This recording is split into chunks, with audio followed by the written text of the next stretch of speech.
Anyway फिर आज हम थोड़ा सा आगे बढ़ते हैं और करंट लायबिलिटीज को हमने जाना था पिछली क्लास में। आज बात करते हैं नॉन करंट लायबिलिटीज की।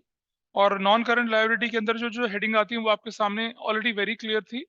लॉन्ग टर्म बोरोविंग्स होती थी। ये लॉन्ग टर्म बोरोविंग्स जो होती है ना, ये 12 महीने या ऑपरेटिंग साइकिल के बियॉन्ड, 12 महीने या ऑपरेटिंग साइकिल के बियॉन्ड जो चल रही होती है, नॉन करंट की कैटेगरी में, करंट की कैटेगरी में नहीं है। इनमें डिवेंचर्स होते हैं, बॉन्ड्स होते हैं। डिवेंचर और बॉन्ड में फर्क आपको मालूम होगा। बॉन्ड्स को हम जीरो कूपन भी बोलते हैं, डीप डिस्काउंट भी बोलते हैं। ये हमने डिवेंचर के चैप्टर में सीखा था। टर्म लोन हमेशा समझना, अगर लोन लिखा हुआ है तो वो शॉर्ट टर्म होता है, टर्म लोन लिखा हुआ है तो वो लॉन्ग टर्म होता है। टर्म का मतलब लॉन्ग टर्म लोन होता है। पब्लिक डिपॉजिट, एक चीज देखिएगा, अगर कभी आपके पास लिखा हुआ आ गया पब्लिक डिपॉजिट्स, तो ये जो होते हैं ये नॉन करंट लायबिलिटी की कैटेगरी के होते हैं। सिर्फ डिपॉजिट्स लिखा आ जाए तो ये करंट लायबिलिटी की कैटेगरी के होते हैं। और सिक्योरिटी डिपॉजिट आ जाए तो ये नॉन करंट एसेट्स की कैटेगरी के होते हैं। डिपॉजिट ही है, एक में प्रीफिक्स पब्लिक लगा हुआ है, नॉन करंट लायबिलिटी। एक में सिर्फ डिपॉजिट लिखा हुआ है, करंट लायबिलिटी। हमने डिपॉजिट लिए, हमने पब्लिक डिपॉजिट लिए, ठीक है। और अगर सिक्योरिटी डिपॉजिट है, मतलब आपका पैसा किसी दूसरे के पास जमा है लंबे समय के लिए। कैसे? इलेक्ट्रिसिटी कंपनी के पास आपका आपका सिक्योरिटी मनी, कॉशन मनी जमा होती है ना। आप अपने स्कूल में जब एडमिशन लिया होगा नर्सरी क्लास में, तो एडमिशन के टाइम पे स्कूल ने आपके आपकी फीस में 10,000 5,000 रुपए क्या करा होगा, सिक्योरिटी मनी के रूप में जमा कराया होगा। ठीक है। कनिष्ठ देख, पैसे का फेर समझ। कितने बच्चे तुम्हारे स्कूल में होंगे, सोच। 4,000? 4,000 बच्चे हैं तुम्हारे स्कूल में? 4,000 डीपीएस नोएडा में भी नहीं है। 7,900 के करीब मेरे स्कूल में बच्चे हैं। चलो मान लो 4,000 बच्चे तुम्हारे स्कूल में, ठीक है। एक सेशन में नर्सरी में, एक सेशन में नर्सरी में मान लो 500 बच्चे एडमिशन लेता है सर, ठीक है। 500 इंटू 4,000 कितना हो गया? 20 लाख। और 1 साल, 2 साल, 3 साल, 4 साल, 5 साल, 10 साल कितना हो गया? 2 करोड़। और स्कूल 10 साल से चल नहीं रहा। देखते हैं आप लोग, 12 साल तक, 12 साल के बाद वो जो बच्चा, 14 साल के बाद वो जो बच्चा है वो हटेगा, वहां से नर्सरी से हटेगा, तब आप उसका 5,000 वापिस करोगे उसको। नहीं करते वापिस? चलो, पर समझ लो वापिस करेगा। तो 14 साल तक उसने 5,000 रुपये आपके पास रखा इंटरेस्ट फ्री। और वो फिर क्या होता है, कंपाउंड इंटरेस्ट की रेट से क्या होता है, इंक्रीज होता है। तो देखा जाए तो फंड्स की कोई कमी नहीं होती है स्कूल्स के पास, ठीक है। इसी तरह से और कुछ स्कूल्स क्या करते हैं, स्पोर्ट्स एक्टिविटीज के रूप में पैसा देते हैं। मतलब मैं कहना चाह रहा था कि डिपॉजिट जो है, सिक्योरिटी डिपॉजिट, ये जो सिक्योरिटी डिपॉजिट आपका किसी के पास जमा होता है। लेकिन दिल्ली में क्या करा कि आप गवर्नमेंट ने एक अच्छा काम करा कि दिल्ली में इलेक्ट्रिसिटी कंपनी के पास आपका जो डिपॉजिट है, पहले कोई इंटरेस्ट इंटरेस्ट नहीं मिलता था। अब दिल्ली में तो करोड़ों कस्टमर है बिजली सप्लाई कंपनी के, हर से 5-5 हजार, तो 5,000 करोड़ जमा हो गया। उस पर तो उनको खूब अच्छा। तो वो क्या करते हैं, आपको उस सिक्योरिटी डिपॉजिट पे इंटरेस्ट देते हैं 10 रुपए, 20 रुपए, 5 रुपए आपके बिल से कट के आता है वो। बट यहाँ तो ऐसा नहीं होता। थोड़ा आगे बढ़ते हैं अब। Other loans and advances, other loans and advances. अच्छा, आपने देखा था ना, issue of debenture as a collateral security कैसे प्रेजेंट होता था? Issue of debentures as a collateral security कैसे प्रेजेंट होता था, देखा आपने डिबेंचर के चैप्टर में? अगर आपने एंट्री नहीं करी तो कैसे होता था? 10% डिबेंचर, या मान लो लोन फ्रॉम एसबीआई ब्रैकेट में secured by issue of 10,000, 10% debentures of ₹100 each as a collateral security, जब जनरल एंट्री नहीं थी। और जब जनरल एंट्री करी तो क्या होता था, लोन फ्रॉम एसबीआई अलग से रखते थे। और दूसरी बात हम क्या करते थे उसके बाद, यहाँ पर percentage debenture minus debenture suspense, वो आपको दोनों प्रेजेंटेशन दे रखे हैं। I hope you are able to understand now. Page number 1.19 पे, can you see that? That is there. फिर बारी आती है, एक बड़ा इंपॉर्टेंट पॉइंट है, current maturities of long term debt. आपका लॉन्ग टर्म डेट है। मैंने आपसे कहा था कि मान लो आपके डिबेंचर्स जो थे वो इशू हुए थे सपोज 1 अप्रैल 2021 को, और इनका रिडम्पशन होना है 31 मार्च 2023 को। तो 31 मार्च 2022 को ये जो डिबेंचर है 10% डिबेंचर्स, ये नॉन करंट लायबिलिटी है। लेकिन यही 10% डिबेंचर जो 31 मार्च 22 को करंट लायबिलिटी बन जाते हैं। क्यों बन जाएंगे? क्योंकि they are due for redemption in the next financial year, और उनकी पेमेंट आपको 12 महीने या 1 साल के अंदर, 12 महीने या ऑपरेटिंग साइकिल के अंदर अंदर करनी है। तो इसे कहते हैं current maturities of long term date. Percentage debenture हो गया, बाकी के सारे आइटम हो गए, उनको कितने टाइम पे आपको खत्म करने हैं? अगले फाइनेंशियल ईयर में। इसीलिए जब हम रेशियो एनालिसिस पढ़ते हैं, इंक्रीज डिक्रीज वाला क्वेश्चन आता है, लिखा रहता है कि current ratio is 2:1 and debentures redeemed in cash. तो क्या होगा? कैश चला जाएगा न्यूमरेटर से, और डिबेंचर तो लॉन्ग टर्म होता है, लोगों को लगता है कोई फर्क पड़ा ही नहीं, लेकिन डिबेंचर लॉन्ग टर्म नहीं है। अब डिबेंचर क्या है? अब करंट लायबिलिटी है। उसका नतीजा क्या निकलेगा? न्यूमरेटर से कैश हट जाएगा, डिनोमिनेटर से डिबेंचर करंट लायबिलिटी का पार्ट में हट जाएंगे, तो रेशो ऊपर नीचे से माइनस होगी, तो क्या हो जाएगा? रेशो इंक्रीज हो जाएगी। ऐसा चलता है क्वेश्चन। लेकिन लोगों को लगता है डिबेंचर तो लॉन्ग टर्म है, अब लॉन्ग टर्म है, रिडीम हो गया, तो वो तो नॉन करंट लायबिलिटी थी, रेशो तो करंट असेट्स करंट लायबिलिटी में फर्क पड़ा ही नहीं उसका। ऐसा नहीं है। इसे कहते हैं current maturities of long term date. मैंने बोला ना, ये चैप्टर और इससे अगला चैप्टर जो होता है, it has a great impact on your ratio analysis and cash flow statement. ठीक है।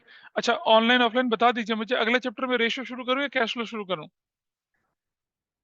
ठीक है। क्यों रेशियो नहीं? Why not ratio? नहीं आ रहा? चलो कोई बात नहीं, ठीक है। तो मेरे ख्याल से आज क्लास के बाद जो अगली क्लास होगी उसमें हम कैश फ्लो शुरू कर लेंगे। सर रेशियो कौन है? शौनक। अच्छा, ठीक है। तो कैश फ्लो नहीं आ रहा तुम्हारा? सर आ रहा है। हाँ, तो दोनों ही करेंगे ना, करना तो दोनों ही है, दोनों ही करने हैं हम लोगों ने। पर इन लोगों का शायद यूटी है अगले वीक में। हाँ, दिसंबर में? तो बेकार लोग हो तुम, तो फिर दिसंबर में आ रहा है तो इसका मतलब क्या हुआ? चलो देखें। तो होता क्या है कि अगर कोई भी लॉन्ग टर्म बोरोइंग है, वो 12 महीने या ऑपरेटिंग साइकिल के अंदर अंदर पेमेंट होने वाली है, तो उसे क्या करते हैं? करंट लायबिलिटी के अंदर। एक बात समझना पहले, आपके पास है लॉन्ग टर्म बोरोइंग में परसेंटेज डिबेंचर 10%। अगले फाइनेंशियल ईयर में क्या होने वाले हैं? रिडीम होने वाले हैं। तो अगले फाइनेंशियल ईयर में हम किसके अंदर डाल देंगे? उन्हें करंट लायबिलिटी के अंदर डाल देंगे। और हेडिंग क्या बनेगी? Short term borrowings. कौन सी हेडिंग में डाल देंगे उनको? अब शॉर्ट टर्म बोरोइंग की हेडिंग में डाल देंगे। See here, a part of long term borrowing may become due for repayment within 12 months from the date of balance sheet or within the operating cycle. इस केस में a part of the borrowing that becomes due for repayment is shown under the major head current liabilities, subhead short term borrowings as current maturities of long term debt. मान लिया जाए ये वाला हिस्सा, suppose आपने लिया 50,000 debentures, ठीक है जी, और इस दिन से आपके 10,000 डिबेंचर्स क्या होने वाले हैं? आपके 10,000 debentures they are due for redemption. तो जो 10,000 डिबेंचर्स हैं, करंट लायबिलिटी के अंदर जाएंगे। करंट लायबिलिटी के अंदर जाएंगे, क्या बोलेंगे उसको हम लोग? शॉर्ट टर्म बोरोइंग्स के अंदर current maturities of long term date बोलेंगे इसको, current maturities of long term date. ठीक है। तो when can debenture be shown under the heading short term borrowings? पहली कंडीशन, या तो वो हो ही 12 महीने से कम के लिए, ऑपरेटिंग साइकिल के कम के लिए, या फिर वो ड्यू फॉर रिडम्पशन हो। दो कंडीशन में दिखते हैं वो। तो ऐसा करके शो होता है। तो अगर आपसे पूछेंगे current maturities of long term date, तो सब हेडिंग क्या बनेगी? Current liabilities. मेजर हेड क्या बनेगी? Short term borrowings. ये ओरिजिनल। अच्छा, और वो जो बाकी के 40,000 है वो कहाँ दिखेंगे? लॉन्ग टर्म बोरोइंग के अंदर दिखेंगे। फिर अगला साल 10,000 फिर कहाँ दिखेंगे? इसके अंदर। और बचे हुए 30,000 कहाँ दिखेंगे? अगर 10-10,000 करके हम राइटअप करते हैं तो 10,000 करके वो कहाँ दिखेंगे? Non current. और सबसे लास्ट ईयर में जब सिर्फ 10 बच जाएगा, तो लॉन्ग टर्म बोरोइंग में कुछ नहीं दिखेगा, सिर्फ करंट लायबिलिटी के अंदर ही दिखेगा। डेफर्ड टैक्स एसेट्स के बारे में मैंने पहले बता दिया था आपको, इस पर डिस्कशन नहीं कर रहे हैं, it is out of syllabus as well. Other long term liability के अंदर आ जाते हैं ट्रेड पेबल, जिन्हें हम क्या बोलते हैं? क्रेडिटर एंड बिल्स पेबल बोलते हैं। ट्रेड पेबल के अंदर चला गया। ठीक है, जरा देखना। Premium payable on redemption of debenture, you can recognise it now. Premium payable on redemption of debenture, जान पहचान है थोड़ी सी इसके साथ? क्या था ये? अदर लॉन्ग टर्म लायबिलिटी थी। डिबेंचर 5 साल के लिए, तो उसमें जो प्रीमियम फॉर रिडम्पशन है वो भी तो 5 साल के लिए चलेगा। ऐसा करके चलते हैं हम लोग, ठीक है। प्रीमियम पेबल और रिडम्पशन ऑफ प्रेफरेंस शेयर्स, ये भी उसी कैटेगरी में चला जाता है। फिर बारी आई लॉन्ग टर्म प्रोविजंस की। देखो भैया, प्रोविजंस जो होते हैं ना वो अलग अलग कैटेगरी के होते हैं। जैसे मान लो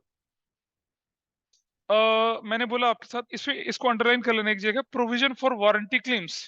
प्रोविजन फॉर वारंटी क्लेम्स लिखा हुआ है। भाई मान लो आपकी कंपनी क्या करती है, आपकी कंपनी क्या करती है, आपकी कंपनी एयर कंडीशनर बनाती है। अब एयर कंडीशनर ऐसी चीज तो है नहीं जो एक साल में खत्म हो जाएगी, इट विल गो। अगर दिल्ली होगा तो 5 साल, 7 साल, 8 साल चलता है। नोएडा जैसी जगह पे वो 3-4 साल में कुछ ना कुछ खराबी होनी शुरू हो जाती है, क्योंकि पानी और वगैरह सब खराब है यहाँ पर, है ना, ऐसा करके।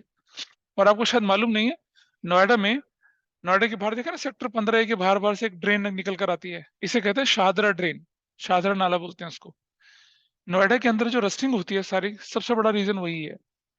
उससे इवेपोरेट होती हैं हैजार्डियस गैसेस, और वो आसपास के एनवायरनमेंट में, जहां जो नाला जा रहा है उसके आसपास के एरिया में रस्टिंग, पूरे नोएडा में रस्टिंग होती है। तो government is trying to cover it up, उसको उसके ऊपर से कर रही है, कवर कर रही है। उसके लिए ठेका सिया सानी को दिया गया है। सिया सानी की जब नींद खुलेगी तो वो ठेके में उसको पूरा करेगी, है ना। नींद, झपकियां, ऐसे झुक रही आंखें, ऐसे ऐसे, ठीक है। और चलते हैं आगे थोड़ा सा। तो प्रोविजन फॉर वारंटी क्लेम्स। अब मुझे बताइए कि मैंने दे रखी है 10 साल की वारंटी, और अचानक से किसी का कोई चीज खराब हो जाए, मान लो मुझे मुझे 10,000 कस्टमर्स ने बोला भी हमारा तो खराब हो गया है, तो हमें क्या करना पड़ेगा, उनके लिए पैसे वैसे का अरेंजमेंट करना पड़ेगा, टीम भेजनी पड़ेगी, आफ्टर सेल सर्विस चेकिंग वगैरह। अगर एक्सटेंडेड वारंटी के अंदर तो पार्ट को रिप्लेस भी करना पड़ेगा फ्री में। तो ये तो लॉन्ग टर्म के लिए हो गया ना। क्या बोला हम लोगों ने यहाँ पर, ये प्रोविजन फॉर वारंटी क्लेम्स, ये लॉन्ग टर्म के कहलाते हैं, ठीक है जी। और provision for gratuity, provision for earn leave, इन्हें स्पेसिफिकली नोट कर लीजिए आप, ये जल्दी से भूल जाने, इनको अंडरलाइन कर लीजिएगा यहाँ पर। क्या, provision for warranty claims, provision for gratuity, provision for earn leave, ये सब लॉन्ग टर्म, किसके, लॉन्ग टर्म के एग्जांपल्स हैं। अब एम्प्लॉय है, एम्प्लॉय तो रिटायर होगा ना, तब तो उसके बेनिफिट देंगे आप। ग्रेचुटी तब मिलती है जब आप किसी जगह को छोड़ के चले जाते हैं, वो तो रिटायर होगा तब मिलेगा ना सारा कुछ। Got it. ये चला गया किसके अंदर, लॉन्ग टर्म के अंदर चला गया, लॉन्ग टर्म प्रोविजंस के अंदर चला गया। अच्छा ये बताओ मुझे, provision for doubtful debt, provision for tax वगैरह, ये सब कहाँ चले गए, ये कहाँ जाते हैं, शॉर्ट टर्म में जाएंगे ना। प्रोविजन फॉर टैक्स हर साल के लिए, प्रोविजन फॉर डाउटफुल डेट हर साल के लिए, ऐसा करके चले जाते हैं। करंट लायबिलिटी के अंदर आ जाएं, अ, इसके अंदर शॉर्ट टर्म बोरोइंग होती है, ट्रेड पेबल होते हैं, अदर करंट लायबिलिटी होती है, शॉर्ट टर्म प्रोविजंस होते हैं, शॉर्ट टर्म बोरोइंग्स। अगर आपने कोई डिबेंचर इशू ही 12 महीने के लिए किया तो शॉर्ट टर्म बोरोइंग का पार्ट बन गया वो, क्लियर है। अच्छा जी, इसके बाद हम बोल रहे हैं क्या, कोई भी loan which is repayable on demand. Mansimar ने गौहर को बोला, गौहर से लोन ले लिया, और गौहर कहता भाई ले जा, अभी ले जा, लेकिन जब मांगू मुझे पैसा वापस कर देना। तो उसने कहा 1-2 दिन तो रुकेगा, कह रहा हाँ 1-2 दिन तो ठीक है, लेकिन महीने भर के अंदर मुझे, जब मैं तुझे मांगू तब तू मुझे पैसे वापस कर देना। तो this is loan repayable on demand है।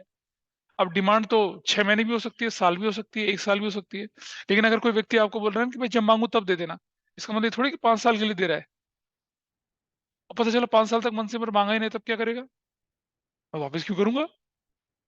हाँ, ऐसे ही होता है। One of my friend, his father use to give funds to transporters in Shahdara वाले एरिया में, और एक ट्रांसपोर्टर ने उसके फादर से 20 लाख रुपए के करीब ले लिया, और कोई कागज वागज कुछ नहीं था, फादर की हो गई डेथ। ट्रांसपोर्टर कहता भैया मैं तो नहीं दे रहा पैसा, पैसा तो मैं सरदार जी को ही दूंगा। मेरे दोस्त बोलता तुझे पैसा सरदार जी को देना पड़ेगा, तो कह रहा तुझे जाना फिर उन्हीं के पास पड़ेगा। कह रहा ले मार दे गोली, नहीं देता, क्या करेगा, नहीं दिया उसका पैसा। बाद में उसने फिर सेटिंग वेटिंग करी पुलिस डिपार्टमेंट के साथ।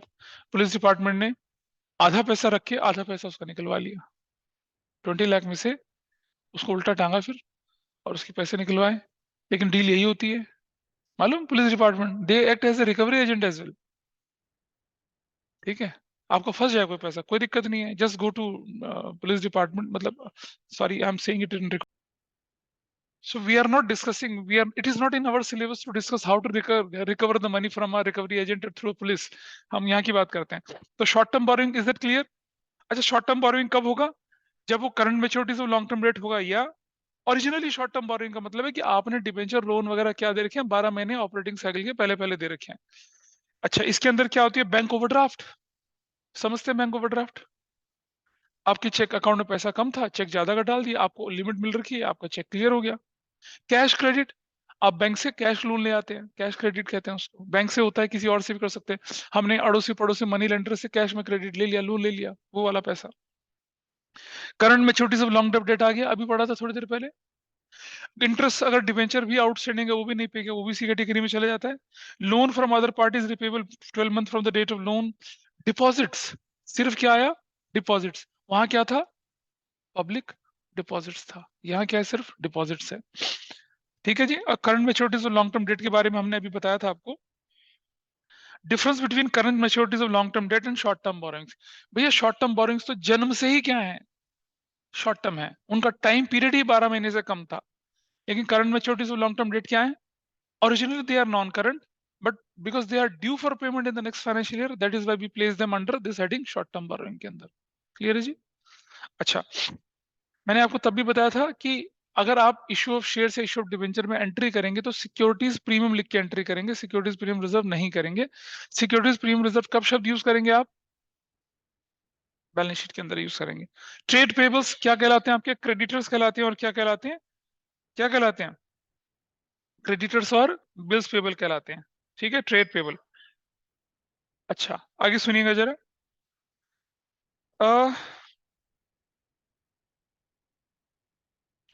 अगर ट्रेड पेबल के अंदर वो लायबिलिटी आएगी which arises due to normal business transaction.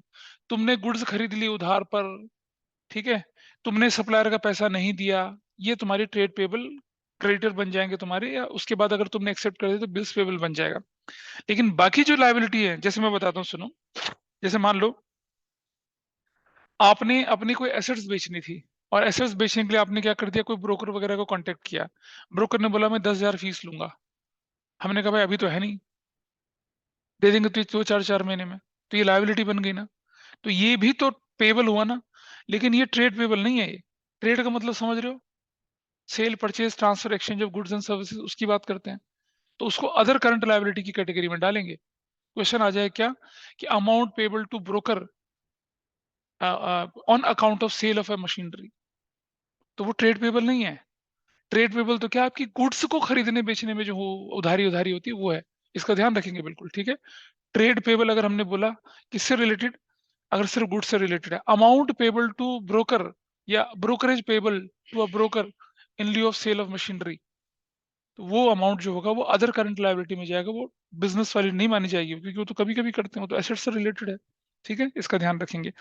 Other current liability में interest accrued but not due on borrowing. याद करो, रिटायरमेंट और डेथ में मैंने आपको पार्टनर्स का लोन अकाउंट और एग्जीक्यूटर अकाउंट समझाया था, और वहां एक टर्म सिखाई थी, इंटरेस्ट नॉट एक्रूड, और इंटरेस्ट लिखा था ना, accrued and not due, accrued and due. Accrued तो दोनों केस में हो जाती थी, ऊपर लिखते थे नॉट ड्यू, नीचे लिखते थे ड्यू। जब वो नॉट ड्यू थी, लायबिलिटी तो बन जाती थी, लेकिन पेमेंट नहीं हो सकती थी उसकी। अगर पेमेंट हो जाती तो वो एडवांस कहलाती। तो यहां भी वही है, अगर इंटरेस्ट क्या हो गया, एक्रूड तो हो गया लेकिन ड्यू नहीं हुआ, तभी भी तो लायबिलिटी है हमारी। और इंटरेस्ट एक्रूड एंड ड्यू है, वो भी लायबिलिटी है। डिफरेंस आपको मालूम है, इसलिए I will not discuss it again. ये हमने पार्टनरशिप में अच्छे से समझाया था, बताया था ना। 1 जनवरी से 31 जनवरी के बीच में सैलरी दी जाती है, तो अगर 31 जनवरी आ गया, पेमेंट 7 तारीख की थी, तो वो एक्रूड तो कहलाएगा लेकिन ड्यू नहीं कहलाएगा। 7 तारीख के बाद अगर टाइम निकल गया तो वो एक्रूड एज वेल ड्यू कहलाएगा, और accrued as well as due है तो then it is an perfect obligation for payment. लेकिन अगर सिर्फ एक्रूड है, ड्यू नहीं है, तो आप उसे पे नहीं करेंगे। लेकिन क्योंकि ईयर क्लोज हो चुका है, इसलिए आप लायबिलिटी साइड में तो दिखाएंगे। ये वही चीज है। इनकम रिसीव्ड इन एडवांस, कोई भी इनकम अगर आपको एडवांस से मिल जाती है, रेंट मिल गया, कमीशन मिल गया, what ever you got in advance, या किसी सप्लायर से, किसी कस्टमर से एडवांस पैसा मिल भी गया आपको किसी चीज के लिए, कोई गुड्स की डिलीवरी करने के लिए, तो वो सब इसी कैटेगरी में चला जाता है।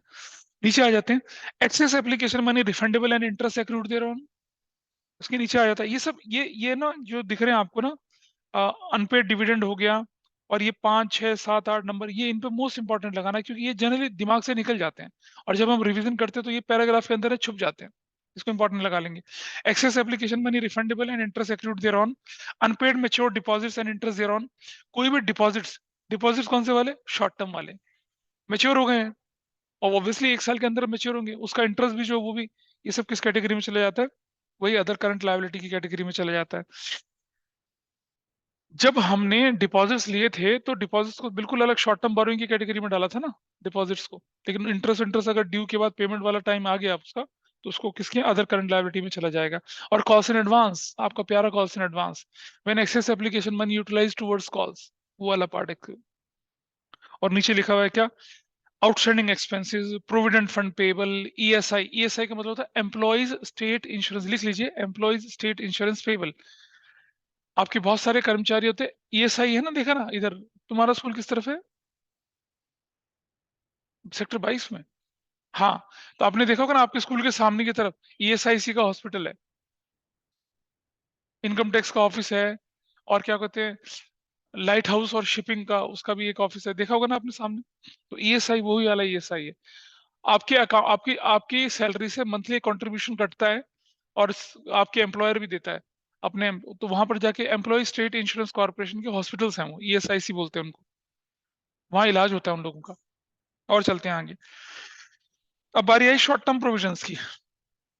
शॉर्ट टर्म प्रोविजंस क्या होते हैं, जरा ध्यान से समझना। Employ provision for employ benefit, ये शॉर्ट टर्म है, लेकिन हमने थोड़ी देर पहले क्या पढ़ा था, थोड़ी देर पहले पढ़ा था हमने provision for gratuity, provision for earn leave, ये क्या चीज है, वो लॉन्ग टर्म थे। लेकिन employ provision for employ benefit, provision for expenses, provision for tax, और कोई भी और तरह का प्रोविजन इस कैटेगरी में चला जाता है। ठीक है, एक बात समझना, लायबिलिटी और प्रोविजन का डिफरेंस। लायबिलिटी होती है अगर कोई स्पेसिफिक एक्सपेंस या कोई अमाउंट या कोई ऑब्लिगेशन आपका पेबल है, ठीक है, उसे लायबिलिटी कहते हैं। प्रोविजन क्या होता है, a part of profit set aside for a future contingency whose nature is known but amount is not known. Provision for tax, provision for doubtful debt, provision for bad debt, है ना। Employ provision for employ benefit, employ के लिए कुछ करना पड़ेगा, कितना करना पड़ेगा हमें क्या पता कितना करना पड़ेगा, अमाउंट नोन नहीं होता। प्रोविजन लायबिलिटी, लायबिलिटी तो श्योर होती है ना, एम्प्लॉय के 10,000 नहीं दिए तो 10,000 लायबिलिटी है। पर प्रोविजन फॉर एम्प्लॉय बेनिफिट कितने देने पड़ेंगे एम्प्लॉय को बेनिफिट के लिए, हमें नहीं पता ना, अमाउंट क्लियर नहीं होता लेकिन नेचर क्लियर होता है।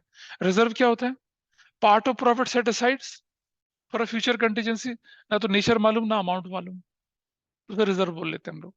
लेकिन जब नेचर मालूम हो तो उसको क्या बोलते हैं हम। अब प्रोविजन फॉर टैक्स है, उसके लिए जो आपने पैसा अलग कर दिया, उससे आप अपने एम्प्लॉय की सैलरी थोड़ी भर सकते हो। प्रोविजन फॉर डेप्रिसिएशन है, प्रोविजन फॉर डेप्रिसिएशन के अमाउंट से आप अपने हाउस होल्ड एक्सपेंसेस थोड़ी पे कर सकते हो, उस काम के लिए फिक्स हो जाता है, रेस्ट्रिक्टेड है, चार्ज ऑन प्रॉफिट कहते हैं उसको। और रिजर्व को क्या बोलते हैं, appropriation on profit. Inakshi page number 1.23 में घूम रहे हैं हम लोग। प्रोविजन और रिजर्व का डिफरेंस आपके सामने आ गया। अब आप पेज नंबर 1.24 पे जब जाएंगे तो आपको लिखा हुआ आता है, जैसे देखिए इलस्ट्रेशन नंबर 9, देखिए पेज नंबर 1.25 में, forfeited share account, forfeited share account ये कहां जाएगा बताइए, आंसर मत देखना। इसका बोलते हैं सब हेड क्या है और इसका बोलते हैं हेड क्या है। अब अगर हमने बोला क्या फोरफिटेड शेयर्स, तो इसका पहले होगा क्या, मेजर हेड क्या, नहीं सब हेड बताइए पहले क्या होगा, सब हेड और फिर मेजर हेड। सब हेड क्या होगा बताइए, फोरफिटेड शेयर्स, सब हेड होगा सब्सक्राइब्ड कैपिटल और मेजर हेड होगा शेयर कैपिटल, ऐसे करके इस तरह से दिखती हैं चीजें। क्लियर है। तो जब आपसे पूछे, और हमेशा ध्यान रखें ना भी पूछे तो सब हेड और मेजर हेड लिख दीजिए आप, that will be better, always better, फिर कंफ्यूजन नहीं रहता। बच्चे कई बार क्या करते हैं, पूछा जाता है सब हेड लिख देते हैं मेजर हेड। अब एक बच्चा बोले कि फोरफिटेड शेयर है, ऊपर लिख देता हूँ शेयर कैपिटल, कहा शेयर कैपिटल कैसे, वो तो मेजर हेड हुआ ना, आधा नंबर मिलेगा फिर आपको। तो आदत डालिए सब हेड और मेजर हेड आपको लेके ही चलना है। जैसे अनक्लेम्ड डिविडेंड, ये कहाँ चला जाएगा, अनक्लेम्ड डिविडेंड बताइए, अदर करंट लायबिलिटी के अंदर चला जाएगा, किसके अंदर चला जाएगा, अदर करंट लायबिलिटीज के अंदर।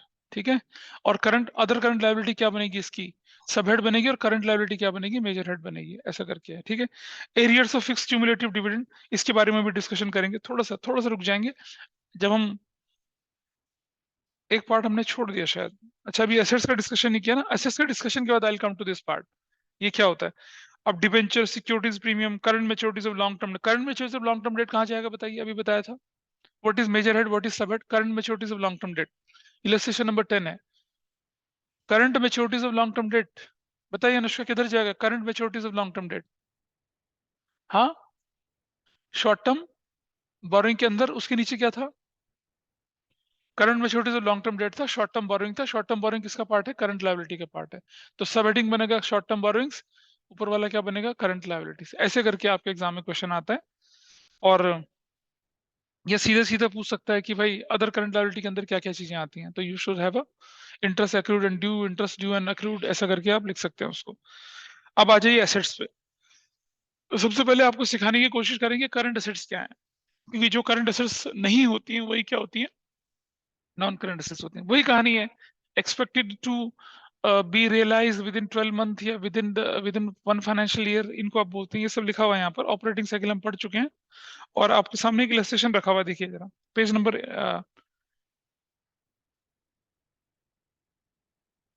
एक लाइन बार बार आती है, हेल्ड फॉर ट्रेडिंग पर्पस। देखो भैया, raw material, finish goods, stores, spares, loose tools, ये सब क्या होती है? आपके करंट एसेट्स की कैटेगरी में चली जाती हैं सारी की सारी।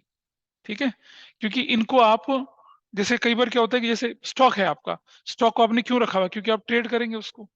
लेकिन ये loose tools and stores and spares, पहले कंपनीज एक्ट 1956 में इनको आप ना नॉन करंट एसेट्स की कैटेगरी में डालते थे, लेकिन अब उन्होंने कह दिया कि ये एसेट्स तो होती नहीं है। हालांकि प्लास, पेचकस, हथौड़ी, स्क्रू ड्राइवर वगैरह जैसे बाई चांस मेरे पास रखा हुआ है, अगर मैं बोलूं कि जैसे सपोज ये अगर स्क्रू ड्राइवर है और ये मैं पहले नॉन करंट एसेट्स की कैटेगरी में रखा रहता था, क्योंकि देखिए मैंने एक बार स्क्रू ड्राइवर खरीदा तो इसको मैं क्या बार बार यूज कर लूंगा? ये फेंक दूंगा एक बार यूज करने के बाद? फेंक दूंगा, यूज करूंगा उसको? बताइए। ये जैसे ये वाला है, किसी को अगर खरीदना है, क्या चीज है ये? जमूरा, प्लास बोलते हैं इसको, प्लास। ठीक है, तो ये जो मेरे टूल्स हैं, इन टूल्स को अगर मैं यूज करता हूं तो ये तो लंबे समय तक ये थोड़ी एक बार मैंने पेज कसे, एक बार कसा तो उसके बाद फेंक दूंगा, नहीं ना, लंबे समय तक रहता है। कंपनीज एक्ट 1956 में इसको हम लोग नॉन करंट एसेट्स की कैटेगरी में डालते थे। लेकिन क्या इसकी कोई रीसेल वैल्यू है? कनिष्क को अगर प्लास या पेचकस, इसे पेचकस कहते हैं, इसे प्लास कहते हैं, खरीदना हो तो जाके हार्डवेयर से नया खरीदेगा ना, क्यों घिसा हुआ खरीदेगा? It has no value. ये अगर बिकेगा किसी को तो क्या होगा? कूड़े के भाव बिकेगा, लोहे के भाव बिकना है इसमें तो। कबाड़ी वाला भी कहेगा नहीं भाई साहब ये क्या है, तो कूड़े के भाव जाएगा, नहीं बिकेगा ना। तो क्या कर दिया इसे करंट एसेट्स में कैटेगरी, इन्वेंट्रीज की कैटेगरी में डाल दिया इसे, loose tools and spare, stores and spares, उसकी कैटेगरी में डाल के इनको अलग रख दिया। ठीक है जी। तो इसीलिए आपको इन इन्वेंट्री की जब दिखाएंगे तो इसमें रॉ मटेरियल आएगा, stock, finish goods, raw material, WIP, वो सब दिखेगा, और ये स्टोर्स एंड स्पेयर्स भी दिखेंगे। इसीलिए जब हम रेशियो की कैलकुलेशन कर रहे होते हैं, देखा ना, तो करंट एसेट्स की कैटेगरी में जब चल रहे होते हैं तो loose tools and store space को हटा देते हैं। क्विक एसेट्स की कैटेगरी में चल रहे तो पूरी इन्वेंट्री हटा देते हैं। जब हम रेशियो एनालिसिस पढ़ेंगे वहां पर इसका रीजन समझ में आएगा आपको, या उसका इम्प्लीकेशन समझ में आएगा। तो प्राइमरी फॉर ट्रेडिंग पर्पस का मतलब है कि आपने स्टॉक रख लिया लेकिन आप उसे रीसेल करेंगे, उससे यूज नहीं करेंगे परमानेंटली। जैसे मान लो हमने एल्मीरा खरीद लिया, हम उसे यूज करेंगे उसको परमानेंटली, लेकिन हमने गुड्स रख ली तो उसको खरीदा और उसको बेच दिया। स्टॉक है, उसको खरीदा, उसको बेच दिया। नीचे इलस्ट्रेशन 13, ऑपरेटिंग साइकिल 11 महीने का और रियलाइजेशन पीरियड 10 महीने का, तो क्या है बताओ? ये करंट असेट्स, हाँ है ना? बताया था ना मैंने कि ऑपरेटिंग साइकिल से कम होना चाहिए। दूसरा, ऑपरेटिंग साइकिल 11 महीने का लेकिन एक्सपेक्टेड पेमेंट पीरियड 12 महीने का, तो नॉन करंट लग रहा है ना? लेकिन नहीं, करंट ही होगा ये भी, क्योंकि 12 महीने से कम है। और ट्रेड रिसीवेबल 11 महीने का, लेकिन दूसरा पीरियड कितना? 15 महीने का। तो ये ऑपरेटिंग साइकिल से ज्यादा और 12 महीने से भी ज्यादा है, तब हम उसे बोलेंगे करंट। और 20 महीने का और 15 महीने का तो करंट, और 20 महीने और 24 महीने का तो क्या? Non current. 24 12 से ज्यादा होता है इसलिए ये non current. Is that clear? Non current current की कैटेगरी में कैसे चलते हैं? चलिए, नॉन करंट एसेट्स की कैटेगरी में चले गए तो property, plant, equipment and intangible assets बोला गया, जिसमें से प्रॉपर्टी, प्लांट, इक्विपमेंट अगर वर्क इन प्रोग्रेस में है तो क्या बोलते हैं? Capital work in progress. क्या बोलते हैं? Capital work in progress. और इंटेंजिबल एसेट्स अगर है तो क्या बोलते हैं? Intangible assets under development. चार कैटेगरी चली गई प्रॉपर्टी प्लांट के साथ जो चलती थी कैटेगरीज। ठीक है, property plant equipment intangible assets capital work in progress intangible assets under development, ठीक है। प्रॉपर्टी प्लांट के अंदर land building machinery furniture fixtures computer vehicles office equipment सब आ जाते हैं। इंटेंजिबल के अंदर क्या आ गया, goodwill brand trademark computer software mastheads publishing title mining rights copyright patents licence franchisee, ये सब आता है। भाई साहब ये सब तो ठीक है, बट ये मस्ट हेड्स क्या है? Can anybody tell me what is publishing title? कोई बता सकता? पब्लिशिंग टाइटल किसे कहते हैं बताइए, बोलो बताइए बताइए, कोई बताएगा?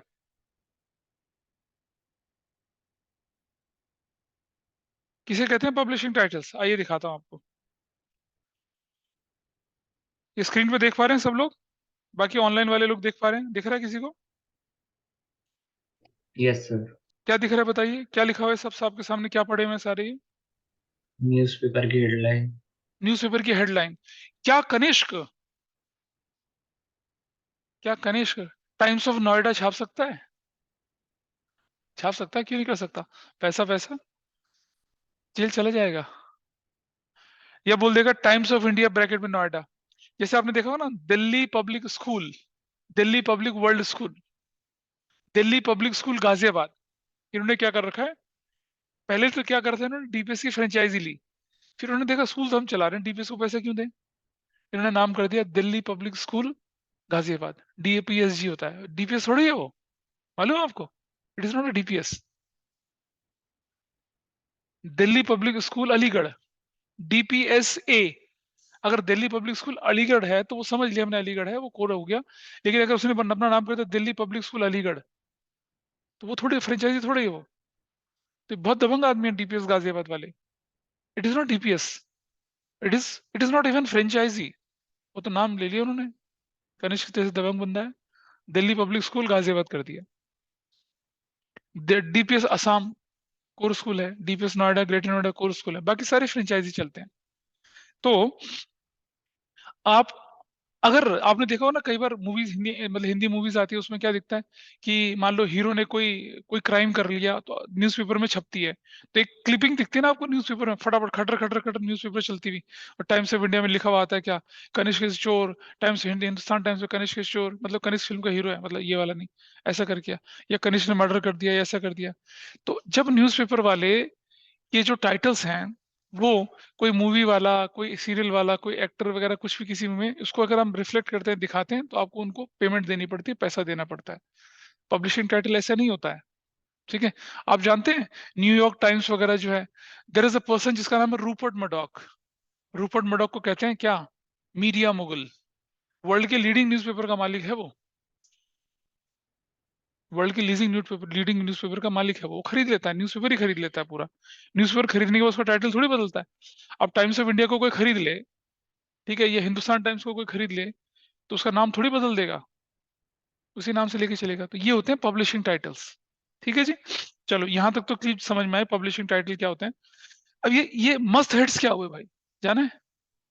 फिर परेशान क्यों हो? अच्छा, who is your favourite actor या एक्ट्रेस? कौन है फेवरेट एक्टर? अक्षय कुमार जी, ठीक है, बुजुर्ग हो चले वैसे अब तो। आपका जी कौन है? वही है। एक्टर एक्ट्रेस कौन है फेवरेट तुम्हारी? ओह अच्छा, सारा अली खान, ठीक है, आई आई वोंट से एनीथिंग। मनसिमर तुम बताओ, बोला आज तक कोई बनी? अच्छा आलिया भट्ट, पढ़ाई होगी बेटा वो तो अब। ठीक है, ठीक है। इधर इनाक्षी, बता इनाक्षी कौन? अरे हाँ, रोहित सराफ कौन है भाई ये? अच्छा, पता नहीं कौन है, पड़ोसन बताए जरा। हाँ, हाँ कौन फेवरेट एक्टर? कोई नहीं, एक्ट्रेस कौन? अच्छा जी, हाँ रघुपति। कोई नहीं है, रघुपति कहता आज तो कोई बनी नहीं अभी। चलो ठीक है, मान लिया जाए एक मैगजीन है, उस मैगजीन के कवर पेज पर आपको अक्षय कुमार की फोटो दिखती है, बढ़िया बहुत सुंदर ड्रेसिंग, तो आप ले लेंगे ना? नहीं खरीदेंगे?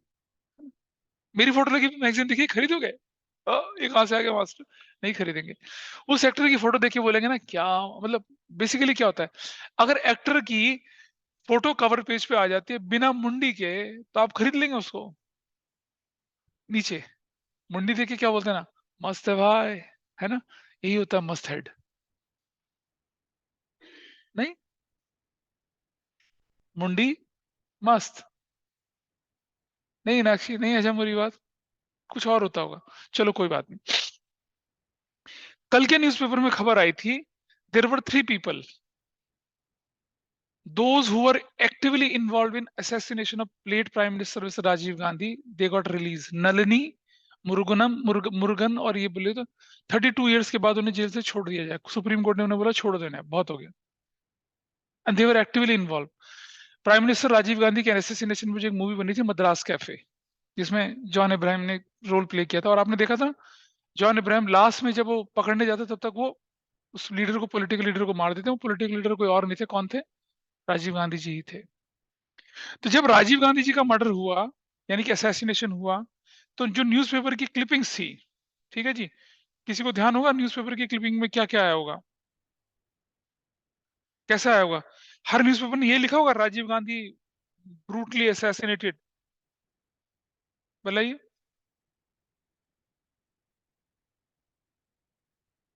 नहीं नहीं, कवर अप नहीं करा था, न्यूज में क्या आया था बताइए। जब राजीव गांधी जी की डेथ हुई थी, तो जो न्यूज़पेपर थे, उन न्यूज़पेपर में जो खबर आई होगी, सब जगह यही खबर आई होगी ना, राजीव गांधी ब्रूटली असैसिनेटेड, यही खबर आई होगी। ऑनलाइन में देख रहे हैं आप, दिख रहे हैं, देख रहे हैं ऑनलाइन में। सर हिंदुस्तान टाइम्स ने लिखा राजीव असैसिनेटेड, न्यूयॉर्क टाइम्स ने लिखा Rajiv Gandhi is assassinated in bombing, इधर लिखा death of 3 accused Indira murder case वाला, क्या था, राजीव किल्ड, ठीक है, राजीव असैसिन। अलग अलग न्यूज़पेपर में क्या अलग अलग हेडिंग गई है ना, देखें, गई अलग अलग न्यूज़पेपर में अलग अलग हेडिंग। तो भैया अब क्या होता है कि मद्रास कैफे जब फिल्म बनी, तो उन्होंने क्या करा, राजीव गांधी के मर्डर पे प्लॉट बनाया फिल्म का, और उसके बाद जब देखा होगा जब उनका असैसिनेशन हो जाता है तो क्या होता है, फिर न्यूज़पेपर में फिर क्लिपिंग चल रही होती है ऐसे करके। तो ये एक पर्टिकुलर इवेंट पर जो हेडिंग बनती है, जो कि फ्यूचर में किसी को अगर यूज करना, उस पर कोई जैसे बीबीसी राजीव गांधी के असैसिनेशन पर कोई डॉक्यूमेंट्री बनाएगा, तो ऑब्वियसली कहीं ना कहीं शुरुआत में दिखाएगा कि Rajiv Gandhi assassinated, brutally assassinated, अलग अलग न्यूज़पेपर की हेडिंग दिखाएगा। कई सारी फिल्मों में होता है ना, स्टार्ट करने के लिए ऐसा करते हैं। तो अगर फिल्म प्रोड्यूसर को क्या करना पड़ेगा, हिंदुस्तान टाइम्स से परमिशन लेनी पड़ेगी, उसके उस दिन के टाइटल को क्या करना, पैसे देकर यूज करना। टाइम्स ऑफ इंडिया इस तरह से करते हैं। इनको मैस हेड्स बोलते हैं। क्या बोलते हैं इनको? मस्ट हेड नहीं बोलते हो, तो मैं देहाती में बोल रहा था, मैस्ट हेड्स बोला जाता है इनको, moist heads. India become nuclear super power, तो जो पोखरण में जो लाफिंग बुद्धा जी से बोला था, इंदिरा गांधी जी ने किया था, ये बाद में हुआ था अटल बिहारी वाजपेयी जी के टाइम पे। तो वो जो हेडिंग थी, वो कभी न्यूक्लियर डॉक्यूमेंट्री अगर बीबीसी वगैरह कोई बनाएगा तो उसमें वो हेडिंग्स को यूज करेगा। वो होते हैं क्या, बेस्ट हेड्स कहते हैं उनको। न्यूज़पेपर की पब्लिशिंग टाइटल नहीं, उसके अंदर उस पर्टिकुलर इवेंट से रिलेटेड हेडिंग है। जब हम कॉर्पोरेट में थे, तो क्या करा हमने, मुझे मुझे बोला गया कि आप टाइम्स ऑफ इंडिया के ऑफिस जाइए, और 1986 में मारुति ने क्या करा था, कुछ फॉल्टी पार्ट बनाए थे, उन्हें रिकवर कर लिया था। तो मारुति वालों ने हमें बोला कि भाई आप ऐसा करिए कि आप हमारी वो न्यूज़ की क्लिपिंग लेके आइए, हमें चाहिए। I went to Times of India, Bahadur Shah Zafar Marg में गया था, वहां पर उनके आर्काइव्स में गया। उन्होंने क्या करा, न्यूज़पेपर की ना बड़ी बड़ी स्लाइड्स बना रखी थी। फिर उन्होंने क्या करा कि मुझसे करीब करीब 2,000 रुपये लिया, और वो उस दिन की न्यूज़ को ढूंढा, और उसकी हेडिंग को, उस आर्टिकल को, प्रॉपर आर्टिकल को फिर मुझे प्रिंट कर कर एनवलप में डाल के दिए थे। मैंने 4 कॉपी मांगी। हाँ हाँ, 2,000 कम थोड़ी होता है। 2007, 2,000 रुपये में कितना है, पिद्दू सा इतना सा आर्टिकल था, इतना सा आर्टिकल प्रिंट बना के दे दिया मुझे। आर्काइव कर रखे होते हैं इन लोगों ने, तो पैसे तो लिया मुझसे। तो देखिए, इज इट ओके? इंटेंजिबल के अंदर जो मैथ सेट्स हैं क्या होता है, पता चल गया आपको। कैपिटल वर्क इन प्रोग्रेस आपके समझ में आया होगा, और इंटेंजिबल एसेट्स अंडर डेवलपमेंट, तो सारी कैटेगरीज हमारी किसकी निकल चली है। मैसेट्स जो था बेटा, समझ लो, सुनो, मैसेट्स होता है न्यूज़पेपर की हेडिंग, जिसे आप रिकरेंटली यूज करते हैं, जिसके बदले में कंपनी को पैसा मिलता है। न्यूज़पेपर से रिलेटेड होता है बेसिकली। पब्लिशिंग टाइटल भी तो वही है, इंडिया टुडे, कनिष्क ने छाप दी इंडिया टुमारो, राघव ने छाप दी इंडिया यस्टरडे। ऐसा नहीं। हाँ देखा होगा ना न्यूज़पेपर में, आज तक कुछ लोग लिखते हैं यूपी तक, हाँ, अब चलो चल रहा है। आज तक अगर करेगा तो दिक्कत हो जाएगी उनको। नॉन करंट इन्वेस्टमेंट जो होते हैं वही ट्रेड इन्वेस्टमेंट्स और अदर इन्वेस्टमेंट की कैटेगरी में डालते हैं। बेटा ट्रेड इन्वेस्टमेंट बताया था मैंने आपको पार्टनरशिप पढ़ाते समय। Any investment in order to protect, in order to enhance your क्या बिजनेस रिलेशन या बिजनेस इंटरेस्ट, उसे ट्रेड इन्वेस्टमेंट कहते हैं। उससे होने वाली इंटरेस्ट और ट्रेड इन्वेस्टमेंट को कैपिटल एम्प्लॉयड के अंदर कैलकुलेट करते हैं। पार्टनरशिप में बताया था ना वैल्यूएशन ऑफ गुडविल में। नॉन ट्रेड इन्वेस्टमेंट का क्या करते हैं फिर आप? उसको कैपिटल एम्प्लॉयड कैलकुलेट करते समय यूज नहीं करते हैं। नॉन ट्रेड इन्वेस्टमेंट कौन से हो जाते हैं? आप किसी इस कंपनी के शेयर डिबेंचर्स जब खरीद रहे होते हैं उन्हें नॉन ट्रेड इन्वेस्टमेंट कहते हैं। जैसे मैंने बताया आपको कि भाई आप स्टील मैन्युफैक्चरिंग करते हैं, स्टील मैन्युफैक्चरिंग करते हैं आप लोग, और स्टील मैन्युफैक्चरिंग जब आप कर रहे हैं तो आपको मालूम है कि ट्रेड इन्वेस्टमेंट की बात बता रहा हूं मैं आपको, ये उस समय भी बताया था मैंने। तो स्टील बनाने के लिए आपको आयरन चाहिए, आयरन ओर चाहिए, कोल चाहिए, इलेक्ट्रिसिटी चाहिए। आपने देखा कि आयरन कंपनी जो और कंपनी है, इलेक्ट्रिसिटी कंपनी है, इनका झुकाव कॉम्पिटिटर की तरफ ज्यादा जा रहा है। तो आपने क्या कर दिया, आयरन ओर कंपनी में, माइनिंग कंपनी में, कोल माइन कंपनी में, आयरन ओर कंपनी में 20% शेयर्स खरीद लिए। अब क्या होगा? Will they neglect you? आप तो मेजोरिटी स्टेक होल्डर हैं, आप नहीं कर सकते ना। आपके कंप्यूटर के कब्जे में जाएंगे? नहीं जाएंगे। क्या उन कंपनी के शेयर खरीदने से मुझे कोई प्रैक्टिकल बेनिफिट मिल रहा है? मे बी और मे नॉट बी। लेकिन मैंने वो शेयर क्यों खरीदे उस कंपनी की? In order to safeguard my business interest. पता चला कोयले की सप्लाई बंद हो गई, आयरन ओर की सप्लाई बंद होगी, मेरा तो प्रोडक्शन ठप हो जाएगा। बिजली वाले ने बिजली नहीं दी मुझे, मेरा तो ठप हो जाएगा। तो all such interest which are made in order to safeguard business interest या टू प्रमोट बिजनेस इंटरेस्ट, उसे कहते हैं हम लोग ट्रेड इन्वेस्टमेंट। उसे कैपिटल एम्प्लॉयड में जोड़ते हैं। उसकी इंटरेस्ट की इनकम को आप इनकम मानते हैं। बाकी नॉन ट्रेड इन्वेस्टमेंट है, किसी कंपनी के शेयर डिबेंचर में पैसा लगा लिया, खरीद के बेचने के लिए, पैसा कमाने के लिए, उसे आप ट्रेड इन्वेस्टमेंट नहीं बोलेंगे। तो नॉन ट्रेड इन्वेस्टमेंट से होने वाली इंटरेस्ट की इनकम को आप जब आप रेशो कैलकुलेट करते हैं, कौन सी प्रॉफिटेबिलिटी रेशो, उस समय इंक्लूड नहीं करते हैं। मीनाक्षी, लास्ट के क्वेश्चन थे ना 102 103, उसमें नॉन ट्रेड इन्वेस्टमेंट का इंटरेस्ट मैं दिखाता हूं आपको। आप अपनी बुक खोलिएगा, सब लोग ऑनलाइन वालों सब बुक खोलिएगा एक बार जरा। Just open up your books. मैं दिखाता हूं आपको कि ट्रेड इन्वेस्टमेंट और नॉन ट्रेड इन्वेस्टमेंट का ट्रीटमेंट कहाँ दिखता है।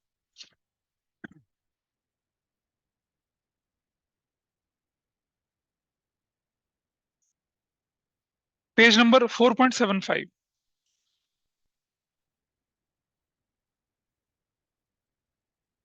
पेज नंबर 4.75 देखिए।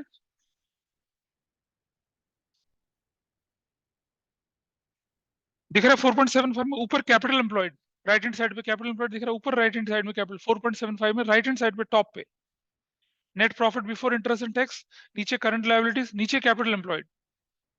देखा कैपिटल एम्प्लॉयड इस जगह पे, यहाँ इस जगह पे क्या लिखा हुआ आ रहा है? Net fix assets plus trade investment. ठीक है, और ट्रेड इन्वेस्टमेंट, और नीचे सबसे नीचे क्या लिखा हुआ है? नीचे trade investment is investment made by company in the share debentures of another company for the purpose of promoting its own shares, own business, ये वाला। लेकिन अगर नॉन ट्रेड इन्वेस्टमेंट होता तो कैपिटल एम्प्लॉयड की कैलकुलेशन में से इंक्लूड ही नहीं करता। याद करिए जब मैंने गुडविल पढ़ाया था तब बताया था ट्रेड और नॉन ट्रेड इन्वेस्टमेंट का। ओ नमाय सफा चट्टा है, सब भूल गए, कोई बात नहीं। Is it clear? Trade investment की बात समझ में आई? अच्छा, other investments which are not trade investments. अब जैसे आपने इन्वेस्टमेंट इन प्रॉपर्टी कर दिया, इक्विटी में कर दिया, प्रेफरेंस शेयर में कर दिया, गवर्नमेंट ट्रस्ट सिक्योरिटीज में कर दिया, डिबेंचर बॉन्ड में कर दिया, म्यूचुअल फंड में, आपने किसी पार्टनरशिप के बिजनेस में इन्वेस्ट कर दिया, ठीक है, ये सारे के सारे क्या कहलाते हैं? आपके इन्वेस्टमेंट ही कहलाते हैं। ठीक है जी। आपने किसी पार्टनरशिप फर्म में इन्वेस्ट किया क्योंकि पार्टनरशिप फर्म आपके रॉ मटेरियल की सप्लायर थी, क्या कहलाएगा? वो ट्रेड इन्वेस्टमेंट कहलाएगा। और आपने किसी दोस्त की पार्टनरशिप फर्म में ऐसे इन्वेस्ट कर दिया, वो क्या कहलाएगा? नॉन ट्रेड कहलाएगा। ठीक है जी। डेफर्ड टैक्स एसेट्स हम पढ़ ही चुके थे, इसलिए बस पर डिस्कशन नहीं करेंगे। Long term loans and advances होते हैं वो लोन्स एंड एडवांसेस जो हमने किसी को दे रखे हो, जैसे कैपिटल एडवांस। ये कैपिटल एडवांस पे जरा इंपॉर्टेंट लगाना। आपने बिल्डिंग खरीदनी है 50 करोड़ की, आपने 10 करोड़ एडवांस दे दिया। This is not ordinary advance, it is known as capital advance. Why capital advance? Because we are going to acquire capital assets in future. जब भी हम कैपिटल शब्द यूज करें ना, capital work in progress, capital goods की बात कर रहे थे, इको में मालूम है ना कैपिटल गुड्स किसे कहते हैं? उससे रिलेटेड है ये कैपिटल एडवांस।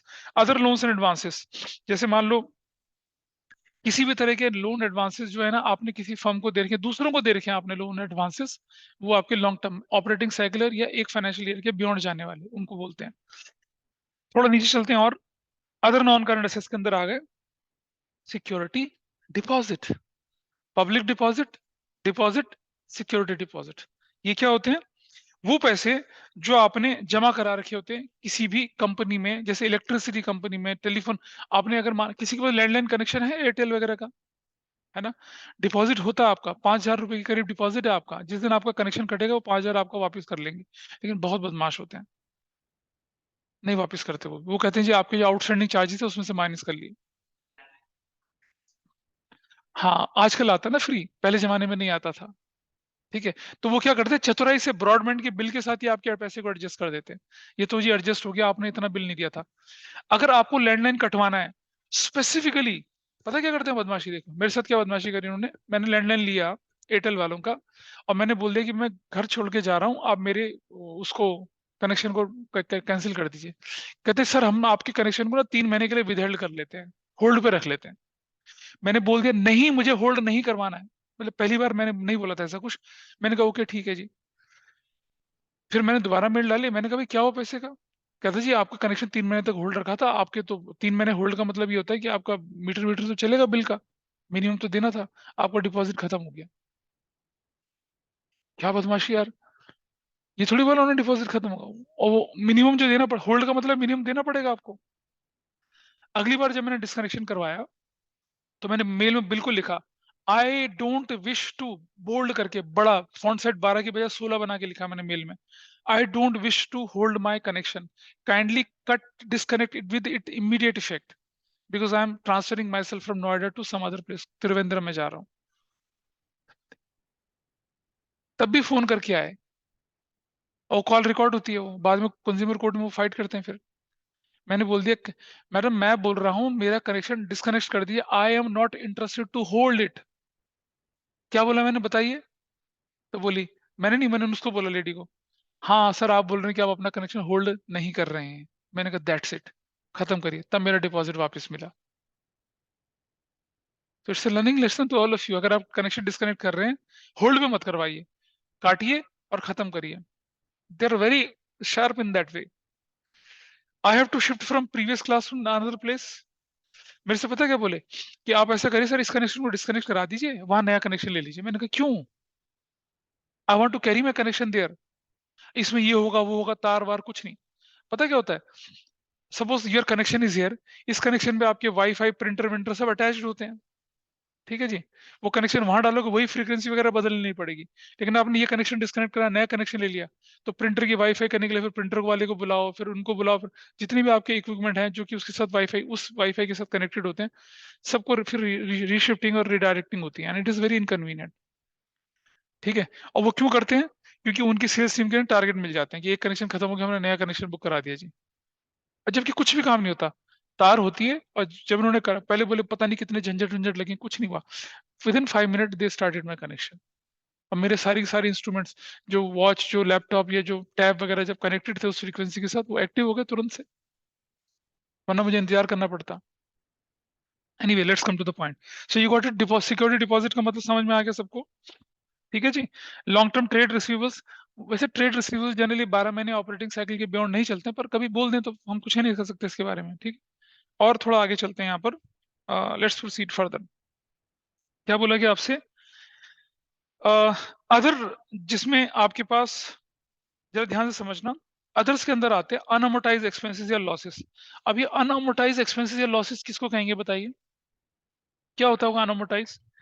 भाई आपका, सॉरी आपका एक लॉस है, मैंने बताया था लॉसेस जो होते हैं they are to be deducted from capital because it's a loss and who has to bear the loss? Owner. लेकिन जब आप लॉसेस को राइट ऑफ नहीं करते हैं तो वो कहाँ चले जाते हैं? एसेट साइड में। क्या बन के दिखते हैं? फिक्टिशियस एसेट्स बनकर दिखते हैं, ये वो होते हैं। प्रॉफिट एंड लॉस का डेबिट बैलेंस अगर एसेट साइड में दिख रहा है, what is it? Fictitious assets. Deferred revenue expenditure क्या है? Fictitious assets. ये चीजें होती हैं, क्या होती हैं आपकी? ये अदर्स, अदर नॉन करंट की कैटेगरी में चली जाती हैं। ठीक है, और अदर्स में एक चीज और लिखी हुई है यहाँ पर, क्या? Insurance claim receivable. Insurance claim receivable क्या मतलब हुआ भाई? आपने अपना कोई इंश्योरेंस करा रखा था, व्हीकल, गाड़ी वाड़ी या किसी एसेट्स का, उसका नुकसान हो गया, इंश्योरेंस कंपनी कहती है भाई, याद है ना बचपन में 11th में हमने एंट्रीज पढ़ी थी, insurance company accepted the claim. Accept ही तो करा, पैसा थोड़ी दिया है। कब देगी? एक फाइनेंशियल ईयर, 2 फाइनेंशियल ईयर, मुझे नहीं पता ना, किस कैटेगरी में डाल दिया, नॉन करंट की कैटेगरी में डाल दिया। If payable with in a year होगा तो करंट की कैटेगरी। करंट असेट्स के अंदर करंट इन्वेस्टमेंट, वहां नॉन करंट इन्वेस्टमेंट थे, यहाँ भी ट्रेड नॉन ट्रेड दोनों होते हैं। इन्वेंट्रीज याद है, इन्वेंट्रीज बताई थी अभी, क्या क्या देखिए, करंट इन्वेस्टमेंट के अंदर investment in equity, preference share, government trust security, debenture, bond, mutual fund, short, मतलब जो लॉन्ग टर्म था वही शॉर्ट टर्म में आ गया, बट ड्यूरेशन बदल गया। इन्वेंट्री के अंदर क्या क्या आ जाता है? इन्वेंट्री के अंदर क्या आ जाता है? वो सारे आइटम जिनको आप कैश या कैश इक्विवेलेंट में कन्वर्ट कर पाए। इसके अंदर रॉ मटेरियल आ जाता है, वर्क इन प्रोग्रेस आ जाता है, finished goods, stock in trade आ जाता है, stores, spares and loose tools भी आ जाता है। लेकिन जब हम सॉल्वेंसी रेशियोज पढ़ रहे होते हैं, स्टोर्स एंड स्पेयर्स को, लूज टूल्स को इंक्लूड नहीं करते हैं, क्योंकि उनके बदले में पैसा नहीं मिलना भी बताया था प्लास पेज का सतौड़ी वाले एग्जाम्पल से। ट्रेड रिसीवेबल्स जो होते हैं वो डेटर और बीआर होते हैं, और ट्रेड रिसीवेबल के साथ एक प्रोविजन फॉर डाउटफुल डेट भी होता है। इसको प्रेजेंट करने के दो तरीके हैं, या तो क्या करिए आप, ट्रेड रिसीवेबल को करंट असेट्स की कैटेगरी में दिखाइए, प्रोविजन वाले को करंट लायबिलिटी की कैटेगरी में वहां दिखा दीजिए, और या फिर क्या करिए, लायबिलिटी वाले आइटम को असेट्स लाइए और क्या करिए, डेटर माइनस प्रोविजन। देखा होगा ना बैलेंस शीट में डेटर माइनस प्रोविजन करके दिखता था, assets minus provision for depreciation करके दिखता था। There are two ways of presentation, दोनों तरीके बिल्कुल ठीक होते हैं। Page number 1.31। पहली अप्रोच है कि provision for doubtful debt is shown, provision इधर लॉन्ग टर्म या शॉर्ट टर्म प्रोविजन में दिखेगा, और दूसरी अप्रोच क्या है कि provision for doubtful will be shown by way of deduction from debtors. तो मैंने आपको पार्टनरशिप में अच्छे से समझाने की कोशिश करी थी कि प्रोविजन फॉर डाउटफुल डेट की वजह से डेटर की वैल्यू कभी कम नहीं होती है, वो तो करंट लायबिलिटी, नॉन प्रोविजन बढ़ रहा होता है हमारा, इसलिए हम दिखाते हैं। तो जब हम पार्टनरशिप में पढ़ते हैं डेटर माइनस प्रोविजन, जैसे डिसोल्यूशन में देखा होगा आपने, कुछ बच्चे क्या करते हैं, डेटर माइनस प्रोविजन की वैल्यू को रियलाइज करते हैं, बिल्कुल नहीं, डेटर फुल वैल्यू पर रियलाइज होगा, प्रोविजन का कोई रियलाइजेशन नहीं होगा। तो प्रोविजन फॉर डाउटफुल डेट की वजह से कभी भी डेटर कम नहीं होते हैं, it is merely a presentation in the books of accounts. अगर मैं डेटर माइनस प्रोविजन कर रहा हूं, इसका मतलब प्रोविजन वाज शॉर्ट टर्म या long term provision of liability side, और लायबिलिटी का कोई आइटम इस तरफ आएगा तो क्या होगा, माइनस ही तो होगा। लायबिलिटी का कोई आइटम एसेट्स में जाएगा तो माइनस होगा ना, इसलिए भाई प्रॉफिट एंड लॉस का debit balance should be deducted from capital, liability side, वहां डिडक्ट नहीं करा, उठा के एसेट साइड डाल दिया तो क्या बन गया, फिक्टिशियस एसेट्स बन गया। क्लियर है? अच्छा, आगे चलते हैं थोड़ा सा। कैश एंड कैश इक्विवेलेंट जब आप पढ़ेंगे, देखो बेटा समझना, रेशियो एनालिसिस में कैश एंड कैश इक्विवेलेंट जो होता है उसे आप करंट एसेट्स का पार्ट मानते हैं। किसका पार्ट मानते हैं? करंट एसेट्स का। लेकिन कैश फ्लो स्टेटमेंट में कैश एंड कैश इक्विवेलेंट को बिल्कुल अलग से ट्रीट किया जाता है, उसे करंट एसेट्स की कैटेगरी में नहीं डालते हैं। जब हम कैश फ्लो पढ़ेंगे ध्यान रखेंगे वहां पर इस चीज का। Balance with the banks, cheques and draft in hand, cash in hand, others, earmarked balances with the bank. आपके बैंक में 20 लाख जमा है, आपने बैंक को इंस्ट्रक्शन दे दिया कि भाई मिनिमम 15 लाख रहना चाहिए। क्यों रहना चाहिए? क्योंकि 15 लाख के मुझे डिविडेंड पे करने हैं। तो बैंक जैसे 15 लाख से कम जाएगा, आपके पास मैसेज आ जाएगा भाई आपका पैसा कम चला गया। फिर अगर मान लो आपको डिविडेंड पेमेंट के लिए आपकी इंक्वायरी आ गई, तो आप उसको बोलेंगे भाई अब रिलीज कर दीजिए इस पैसे को कि हमें डिविडेंड पे करने हैं। तो ये earmarked balances with the banks होते हैं। Balances held by bank as a margin money है ना, मिनिमम डिपॉजिट। स्टेट बैंक जैसे प्राइवेट बैंक होते हैं वो 10,000 का मिनिमम डिपॉजिट रखते हैं। अब कहेंगे आप फिर अपनी कहानी सुनाने लग गए। मेरा HDFC में डिफेंस कॉलोनी में अकाउंट था एक, मैं उसे ऑपरेट नहीं कर पाया। ठीक है जी। उस समय क्या होता था कि मिनिमम डिपॉजिट 5,000 रुपए रखना था। करीब करीब 7-8 साल बाद जब मैं गया, मेरे अकाउंट में करीब 15-17 हजार रुपए थे। मैंने कहा चलो निकलवा लेता हूँ, मुझे जरूरत पड़ी, पर डिफेंस कॉलोनी जाना होता नहीं था। I use to work in West Delhi, वो है साउथ दिल्ली में, जरूरत नहीं रहता था ईस्ट दिल्ली में, कौन जाए वहां पर। बैंक में जाके मैंने कहा कि भैया मेरे ना 16-17 हजार रुपए थे। कहते व्हाट 16-17 हजार, यू हैव टू पे अस 5,000। मैंने कहा व्हाई? कह रहे सर मिनिमम बैलेंस होता है बैंक में रखने का, तो कितना 5,000 करके आपको तो 2 साल में पैसा वैसे ही कट गया, आपको तो इनफैक्ट पैसा देना है। मैंने कहा बंद करो भैया तुम इस अकाउंट को, हमें नहीं देना कोई पैसा तुम्हें। सरकारी बैंक वाले मिनिमम डिपॉजिट नहीं रखते हैं, अब तो स्टेट बैंक ने भी रखना शुरू कर दिया। तुम सोचो, और मिनिमम डिपॉजिट में मिनिमम नॉमिनल इंटरेस्ट देते हैं, और अगर मिनिमम डिपॉजिट से कम चला गया फिर आपके अकाउंट से पेनल्टी कटनी शुरू हो जाती है, और एक दिन में आपका अकाउंट शून्य हो जाता है। ये प्रैक्टिस होती है। तो जनधन खाते होते हैं ना जो प्राइम मिनिस्टर जी ने शुरू करवाए थे, उनमें मिनिमम डिपॉजिट की कोई रिक्वायरमेंट नहीं होती और उनके खाते पे नेगेटिव नहीं होते। ये आपके पेरेंट्स का अगर सैलरी अकाउंट हो तो उसमें मिनिमम डिपॉजिट नहीं होता है, बाकी में मिनिमम डिपॉजिट होता है। मिनिमम डिपॉजिट से नीचे चले जाओगे तो आपके अकाउंट से पैसे कट जाएंगे और धीरे धीरे वो रकम भी खत्म हो जाएगी, बैंक हड़प कर लेगा उसको। लाइफ लेसन ध्यान रखिए। और bank deposit with more than 12 months of maturity, cash and cash equivalent की चले में चले गए। Short term loans and advances आपको मालूम है ऑपरेटिंग साइकिल 12 महीने के अंदर अंदर रखने वाले। अदर करंट असेट्स के अंदर क्या चला गया देख रहे हैं, prepaid expenses, accrued income, dividend receivable, advance taxes, ये सब किसके अंदर चले गए हैं, अदर करंट असेट्स के चले में चले गए।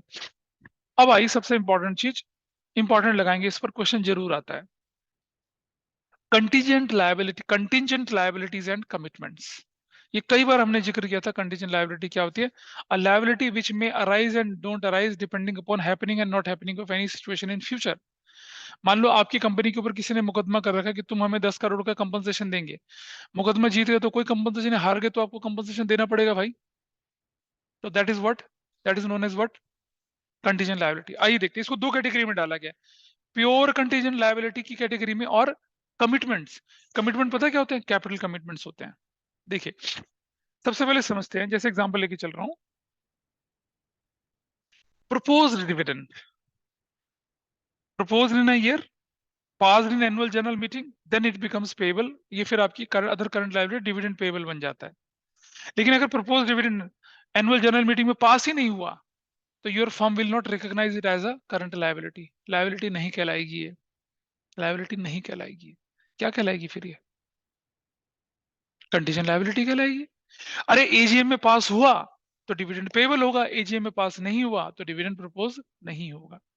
तो जब हम कैश फ्लो पढ़ते हैं ना तो क्या करते हैं, प्रीवियस ईयर का जो डिविडेंड होता है उसी को हम फाइनेंस कॉस्ट मानते हैं, करंट ईयर वाले को छोड़ देते हैं, कंसिडर ही नहीं करते हैं। तो क्या बना ये आपका कंटीजेंट लायबिलिटी बना। नीचे आ जाइए, claim against the company not acknowledge as a date.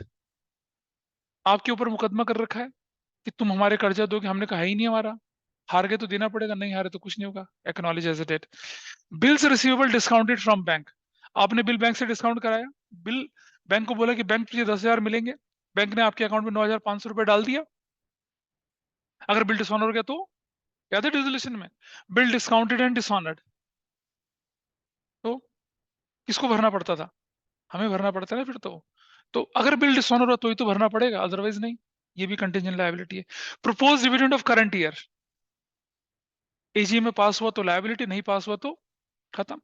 ऐसे ही कोई भी अदर क्लेम जिसके लिए कंपनी कंटीजेंटली लायबल हो, ये तो होते हैं कंटीजेंट। अब आती है कमिटमेंट्स, मॉनेटरी कमिटमेंट्स की बात कर रहे हैं। जैसे नीचे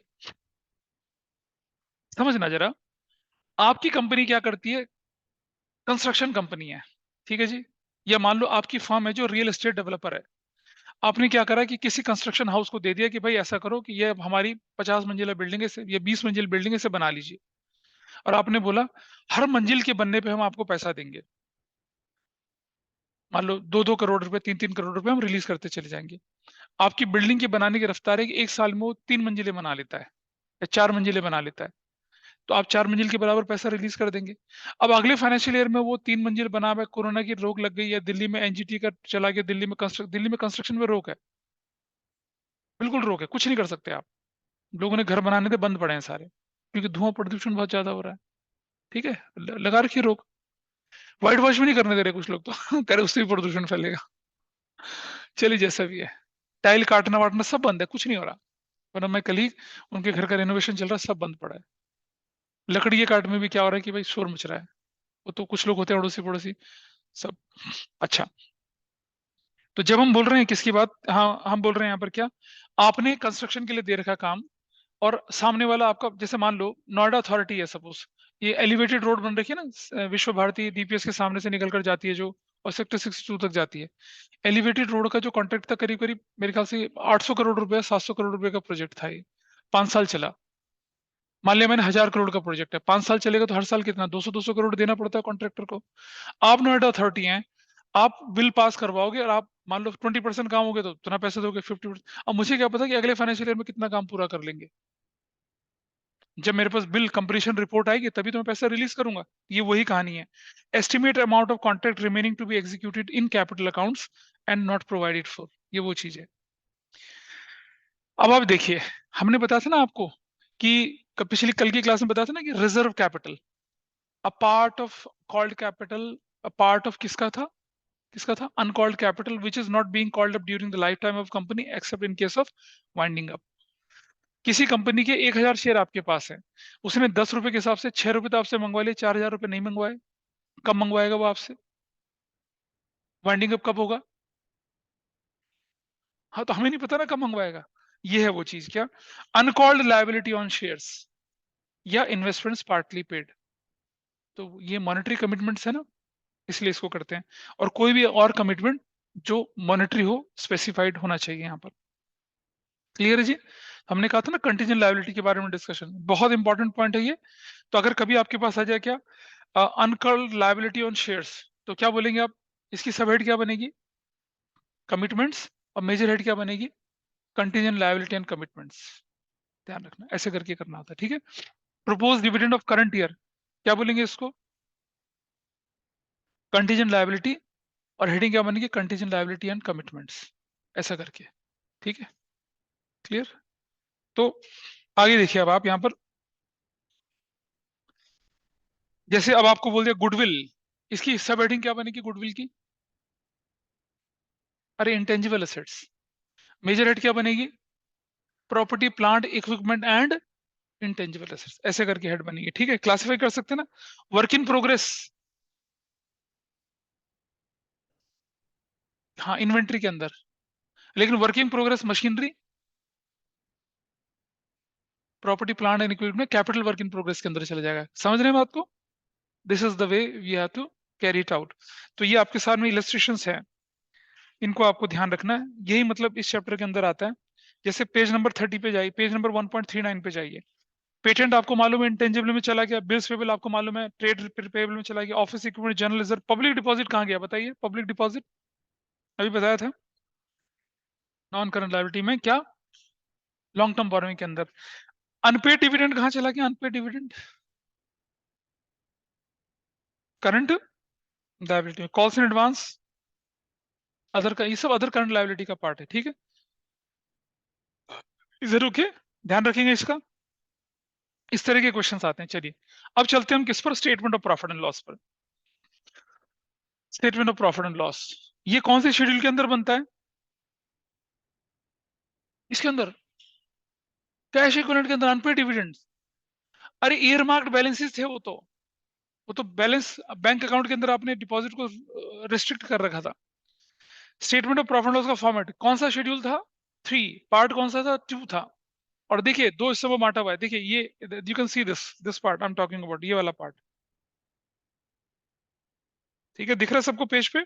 इस वाले पार्ट की बात करते हैं सबसे ऊपर। अच्छा कौन सा फॉर्मेट है ये? वर्टिकल या हॉरिजॉन्टल? वर्टिकल, ठीक है। देखिए revenue from operations, revenue from operations जो होता है, मैं बहुत ब्रीफली फिर बाद में डिस्कस करेंगे इनको डिटेल में। अभी revenue from operation core revenue generating activity से जो भी पैसा निकल कर आता है, मतलब sales, cash sales, credit sales minus return. Revenue from operation का मतलब होता है नेट सेल्स, रिटर्न माइनस करने के बाद वाला अमाउंट। अदर इनकम मतलब, देखो डायरेक्ट इनकम सिर्फ एक होती है सेल्स, उसके अलावा सारी इनकम क्या होगी? अदर इनकम कहलाएगी। रेंट रिसीव्ड हो गया, इंटरेस्ट रिसीव्ड, डिविडेंड रिसीव्ड, ये सब आपके क्या कहलाएंगे? अदर इनकम कहलाएंगी। एक्सपेंसेस की कैटेगरी है cost of material consumed, purchase of stock in trade, एक दो। तीसरा चेंज इन इन्वेंट्री, इसके बाइफर्केशन है फिनिश गुड्स का, वर्क इन प्रोग्रेस का, स्टॉक इन ट्रेड का। Employ benefit expense, finance cost, depreciation, amortisation और other expenses.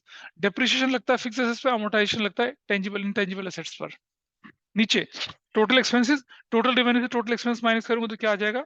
Net profit before tax, उसमें टैक्स माइनस कर देंगे, आफ्टर टैक्स खत्म। आपके सिलेबस में इतना ही है। ये स्टेटमेंट ऑफ प्रॉफिट इसके बहुत नीचे तक जाता है, उसको नहीं लेके चलेंगे, वो नहीं लेके चलेंगे। हमारा सिर्फ ये जो होता है ना आफ्टर टैक्स के बाद भी बहुत सारी हेडिंग्स होती हैं, पर आपके सिलेबस के पॉइंट ऑफ व्यू से यही रेस्ट्रिक्ट कर दिया गया है, ठीक है जी। अब एक एक करके आइटम को देखते हैं, चलिए। सबसे पहले रिवेन्यू फ्रॉम ऑपरेशंस। बेटा देख देख समझना, मान लो आपकी कंपनी टिन के बॉक्सेस बनाती है, तो टिन के बॉक्सेस काटने के लिए टिन को काटना पड़ता है, फिर उनको छोटे छोटे टांके लगा के वेल्ड करना पड़ता है, हो गया। और जो टिन के स्क्रैप बच गया उसका क्या करते हैं? बिक जाता है वो।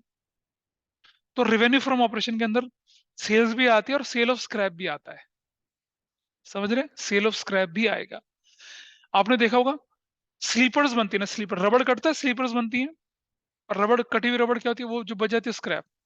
आपने देखा कभी टेलर शॉप में जाएंगे तो क्या टेलर वाला क्या करता है, कपड़े काटता है, कतरने बच जाती हैं, वो कतरन बिकती है, क्या होता है पता है उसका, वो मैट बनते हैं उसको, देखा होगा ना आपने? हाँ, कलरफुल मैट देखे होंगे ना आपने? नहीं, नहीं देखे कभी भी। कतरने जो होती है ना, मतलब जो बच जाता है, स्क्रैप बच जाता है जो उसका, उसको क्या करते हैं, उसका मैट बनते हैं अलग अलग तरीके, मैट ये मतलब उनको रिसाइकिल कर दिया जाता है और अच्छे बनते हैं, हैंडीक्राफ्ट वगैरह बोल देते हैं उनको, वैसा बन जाता है वो। ठीक है, इस तरह से। तो आगे चलते हैं थोड़ा सा, इज दैट क्लियर यहाँ पर? लेकिन एक बात समझना कि मैन्युफैक्चरिंग कंपनी के लिए रेवेन्यू फ्रॉम ऑपरेशन अलग होगा, और service provider banking finance company के लिए अलग तरह से होगा। ठीक है, उस पर हम ध्यान देके चलेंगे। अदर इनकम के अंदर वो सारी की सारी income which is other than your principal revenue generating activity, उन्हें अदर इनकम की कैटेगरी में डालते हैं, और ये finance income non finance income के हिसाब से बदला जाता है। इलस्ट्रेशन समझ में आएगा। इलस्ट्रेशन 33 देखिए, सेल्स और सेल ऑफ स्क्रैप किसके अंदर चला जाएगा बताइए? Revenue from operation. और जो दूसरा है cash discount interest earn dividend earn, ये किसके अंदर चला जाएगा? नॉन अदर इनकम के अंदर चला जाएगा। नीचे फाइनेंशियल कंपनी है, इंटरेस्ट अर्न डिविडेंड, ये कहां चला जाएगा? Revenue from operations. और वो जो profit on sale of assets refund of income tax कहां चला जाएगा? अदर इनकम में। फर्क देखेंगे ना? बट इंटरेस्ट और डिविडेंड मिलना बैंक के लिए तो क्या ऑपरेटिंग एक्टिविटी है ना, प्रिंसिपल रेवेन्यू जनरेटिंग एक्टिविटी। ऐसे ही इलस्ट्रेशन 35 देखिए, रेवेन्यू फ्रॉम ऑपरेशन निकालने के लिए बोला है, सेल्स में से रिटर्न माइनस कर दिया तो क्या हो गया? नेट सेल्स आ गया, सेल ऑफ स्क्रैप जोड़ दिया, इंटरेस्ट ऑन फिक्स डिपॉजिट्स ये आपके क्या आ गया, और डिविडेंड अर्न ये अदर इनकम में आ गया, तब जाके आपका टोटल रेवेन्यू बना। Can you correlate that illustration 35 भव्य? समझ में आ रहा है क्या हो रहा है? और ऐसे revenue from operations, miscellaneous income है जो भाई, ये कहां चली जाएगी? अदर इनकम में। इंटरेस्ट ऑन लोन कहां जाएगा बताइए? इंटरेस्ट ऑन लोन कहीं नहीं जाएगा, तो एक्सपेंस है भाई, तो भाई एक्सपेंस है इंटरेस्ट ऑन लोन, तो फिर रेवेन्यू में क्यों आएगा? डिविडेंड कहां जाएगा? अदर इनकम में। नहीं, कौन सी कंपनी है ये? फाइनेंशियल है, तो फाइनेंशियल कंपनी के लिए miscellaneous income, other income, interest on loan, yes, ये रेवेन्यू फ्रॉम ऑपरेशन है, क्योंकि ये फाइनेंशियल कंपनी थी, और नॉन फाइनेंशियल कंपनी में नॉन फाइनेंशियल कंपनी के पॉइंट ऑफ व्यू से देख रहा था। डिविडेंड क्या है इसके लिए? रेवेन्यू फ्रॉम ऑपरेशन है। Gain on sale of building है, ये क्या है? अदर इनकम है, जोड़ दिया, खत्म। अब बारी आती है कॉस्ट ऑफ मटेरियल कंज्यूम्ड। ठीक है जी, बड़ा सिंपल सा रूल है, opening stock of material plus purchase of material, net purchase minus closing stock, cost of material consume आ गया। Cost of material, cost of goods sold नहीं बोला, cost of revenue from operation नहीं बोला, cost of material consume बोला है सिर्फ। दोनों में फर्क है। कॉस्ट ऑफ गुड्स सोल्ड जो होता है, cost of revenue from operation होता है, कॉस्ट ऑफ मटेरियल कंज्यूम अलग चीज है। अभी देखिएगा फर्क। आपके पास ओपनिंग इन्वेंट्री मटेरियल की है 550 की, परचेज परचेज है 22.5 लाख, 25 27 28 लाख हो गया। क्लोजिंग इन्वेंट्री कितने की है? 4.5 लाख का। कॉस्ट ऑफ मटेरियल कंज्यूम आ गया। ये जो फिनिश गुड्स है ना, इसको टच नहीं करेंगे, क्योंकि आपसे कॉस्ट ऑफ मटेरियल कंज्यूम बोल रहा है, तो मटेरियल के आइटम लेके चलेंगे। ठीक है, ऐसी इलस्ट्रेशन 39 है, कॉस्ट ऑफ मटेरियल कंज्यूम करने के लिए बोल रहा है। ओपनिंग, अच्छा मैं बोले जा रहा हूँ ऑनलाइन वालों, क्या आप बुक लेके सामने बैठे हो? Ishita, do you have your book with you?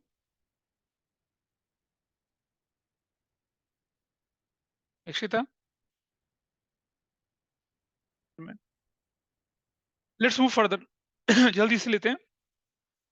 तो एक छोटी चीज समझना, एक छोटी चीज समझना, स्टॉक इन ट्रेड किसे कहते हैं? पीटर इंग्लैंड वाला पैंट बनाता, शर्ट बनाता, टी शर्ट बनाता, जीन्स बनाता, जीन्स तो खैर नहीं बनाता वो, ठीक है, लेकिन अगर आप पीटर इंग्लैंड में जाते हैं तो वो आपको वॉलेट दिखेंगे, कफलिंग्स दिखेंगे आपको, ठीक है, और बहुत सारी ऐसी चीजें दिखेंगी जो बनाता नहीं है, इवन ब्रीफ केस भी दिखेंगे, तो कैरी बैग वगैरह भी दिखेंगे, उनको स्टॉक इन ट्रेड कहते हैं। जो किसी से बना बनाया खरीद ले अपने साथ कॉम्बिनेशन में बेचने के लिए, स्टॉक इन ट्रेड कहते हैं उसको, ठीक है। Got it? Purchase of stock in trade. फिर है change in inventories. Change in inventory में एक बड़ी इंपॉर्टेंट चीज मैं आपको दिखा रहा हूँ, इलस्ट्रेशन 40 अगर आप देखेंगे आपको समझ नहीं आएगा वो, पर मैं एक रीजन बताता हूँ आपको, देखो समझना। इधर देखिए, आप समझते हैं कॉस्ट ऑफ गुड्स सोल्ड जो होता है बेटा, वो होता है किसके बराबर? Opening stock plus net purchases plus direct expenses minus closing stock. Everybody is okay, बचपन में पढ़ा था ये फॉर्मूला। मेरा ओपनिंग स्टॉक है सपोज 5 लाख का, मेरा नेट परचेज है 10 लाख की, मेरा डायरेक्ट एक्सपेंसेस है 3 लाख रुपए का, और मेरा क्लोजिंग स्टॉक है 2 लाख रुपए का। बताओ मेरा कॉस्ट ऑफ गुड्स सोल्ड कितना आया?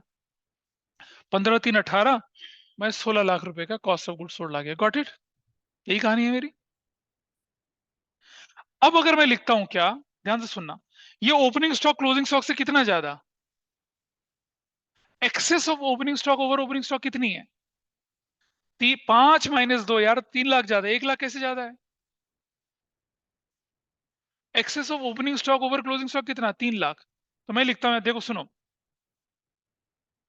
नेट परचेजेस, ध्यान से देखना, प्लस डायरेक्ट एक्सपेंसेस, ठीक है, plus excess of opening stock over closing stock. तो मेरा फॉर्मूला क्या बनेगा? नेट परचेज कितने का? 10 लाख का, डायरेक्ट एक्सपेंसेस कितने के? मेरे 3 लाख रुपए के, और excess of opening over closing कितना है? 3 लाख का। What answer I will get? 16 lakh. तो मैं ये फॉर्मूला लगा सकता हूं, बजाय कि मैं no opening plus purchase plus करने के बजाय मैं क्या लिख दूंगा? Opening purchase plus direct expense plus excess of opening over closing कर सकता हूं। अच्छा मान लो ये मेरा होता 6 लाख का, अब मेरा आंसर कितना आता? 10 और 3 13 5 18 6 कितना आता? 12 लाख आता। Everybody is okay with this? अब मुझे बताइए excess of closing over opening कितना है? कितना है? 1 लाख। तो यहां में लिखता क्या? Minus excess of closing over opening. तो कितना लिखता मैं यहां पर? माइनस कितना? 1 lakh. What answer I will get? 12 lakh. समझ रहे? तो अगर ओपनिंग ज्यादा और क्लोजिंग कम, तो excess of opening over closing को आप प्लस करते हैं कॉस्ट ऑफ गुड्स सोल्ड निकालते समय। और जो एक्सपेंसेस होते हैं, cost of goods sold is a component. याद करो बचपन में एडजस्टेड परचेज शब्द पढ़ा था आपने, है ना, ट्रायल बैलेंस बनाते समय। और excess of closing over opening होगा तो माइनस करेंगे। इलस्ट्रेशन नंबर 40 देखिए आप, इलस्ट्रेशन नंबर 40। फिनिश गुड्स का ओपनिंग इन्वेंट्री 2.5 लाख और क्लोजिंग इन्वेंट्री कितने की? 2 लाख। दिख रही है? या ओपनिंग ज्यादा है क्लोजिंग ज्यादा है? Excess of opening over closing है, तो क्या करेंगे? इसे ऐड करेंगे। नीचे आंसर में देखिए प्लस दिख रहा है। अगला देखिए, वर्क इन प्रोग्रेस 450 ओपनिंग और क्लोजिंग कितने की? 5 लाख की। तो क्या है? एक्सेस ऑफ ओवर ओपनिंग है या क्लोजिंग है? क्या होता है वो? ब्रैकेट में दिख रहा है नीचे, ब्रैकेट में दिख रहा है, नहीं दिख रहा? Is it okay? नहीं दिख रहा? इलस्ट्रेशन दिख रहा है? आप जब इसे एक्सपेंडिचर साइड में लिखोगे तो प्लस या माइनस करके लिखोगे ना। तो अगर आपका ओपनिंग ज्यादा क्लोजिंग कम है तो उसका डिफरेंस प्लस करोगे, और अगर क्लोजिंग ज्यादा ओपनिंग कम है तो उसके डिफरेंस को क्या करोगे? माइनस करोगे। दिख रहा है नीचे? नीचे वाला देखिए, stock in trade 7.5 lakh opening है, क्लोजिंग कितना है? 7 lakh. Excess of opening plus करके दिखा रहे हैं। तो मतलब जब आप एक्सपेंडिचर में लिखोगे इनको तो प्लस माइनस करके लिखते हैं। प्लस माइनस करके क्यों लिख रहे होते हैं? क्योंकि इस एक्सप्रेशन को हमें वहां ध्यान रखना होता है। Is that clear?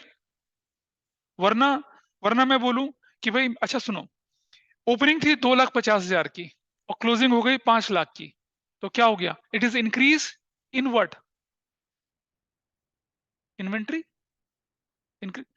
Opening value 5 lakh, closing value कितना? सपोज 3 लाख। तो इंक्रीज हुआ डिक्रीज हुआ? decrease, अब डिक्रीज नहीं हुआ, डिक्रीज हुआ ना। ओपनिंग 5 लाख, क्लोजिंग 3 लाख, तो डिक्रीज हो गया। और ये excess of opening over closing है, इसे जोड़ना पड़ेगा ना, जोड़ना पड़ेगा ना। लोग पता है क्या सोचते हैं? यार ये तो माइनस हो रही है, इसे माइनस करना चाहिए। You got the reason now? क्यों इसे प्लस कर रहे हैं जबकि ये डिक्रीज हो रही है? इसका मतलब ये हुआ कि पहले 5 था, 3 हो गया, 2 लाख कंज्यूम हो गया ना, that become our expense. Expense बोल के जुड़ेगा। अच्छा, ओपनिंग 5 लाख, क्लोजिंग 7 लाख, इसका मतलब क्या हुआ? स्टॉक बढ़ गया। तो क्या हुआ? Excess of closing over opening.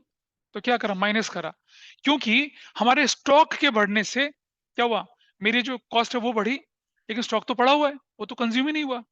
इसलिए क्या करते हैं? उसे एड बैक कर देते हैं ताकि आपकी कॉस्ट में अननेसेसरी इन्फ्लेशन ना हो। सॉरी, उसको माइनस कर देते हैं ताकि आपकी कॉस्ट में वो अननेसेसरी इन्फ्लेट ना करे। दोबारा समझिए, मेरा 5 लाख था, मेरा 7 लाख हो गया।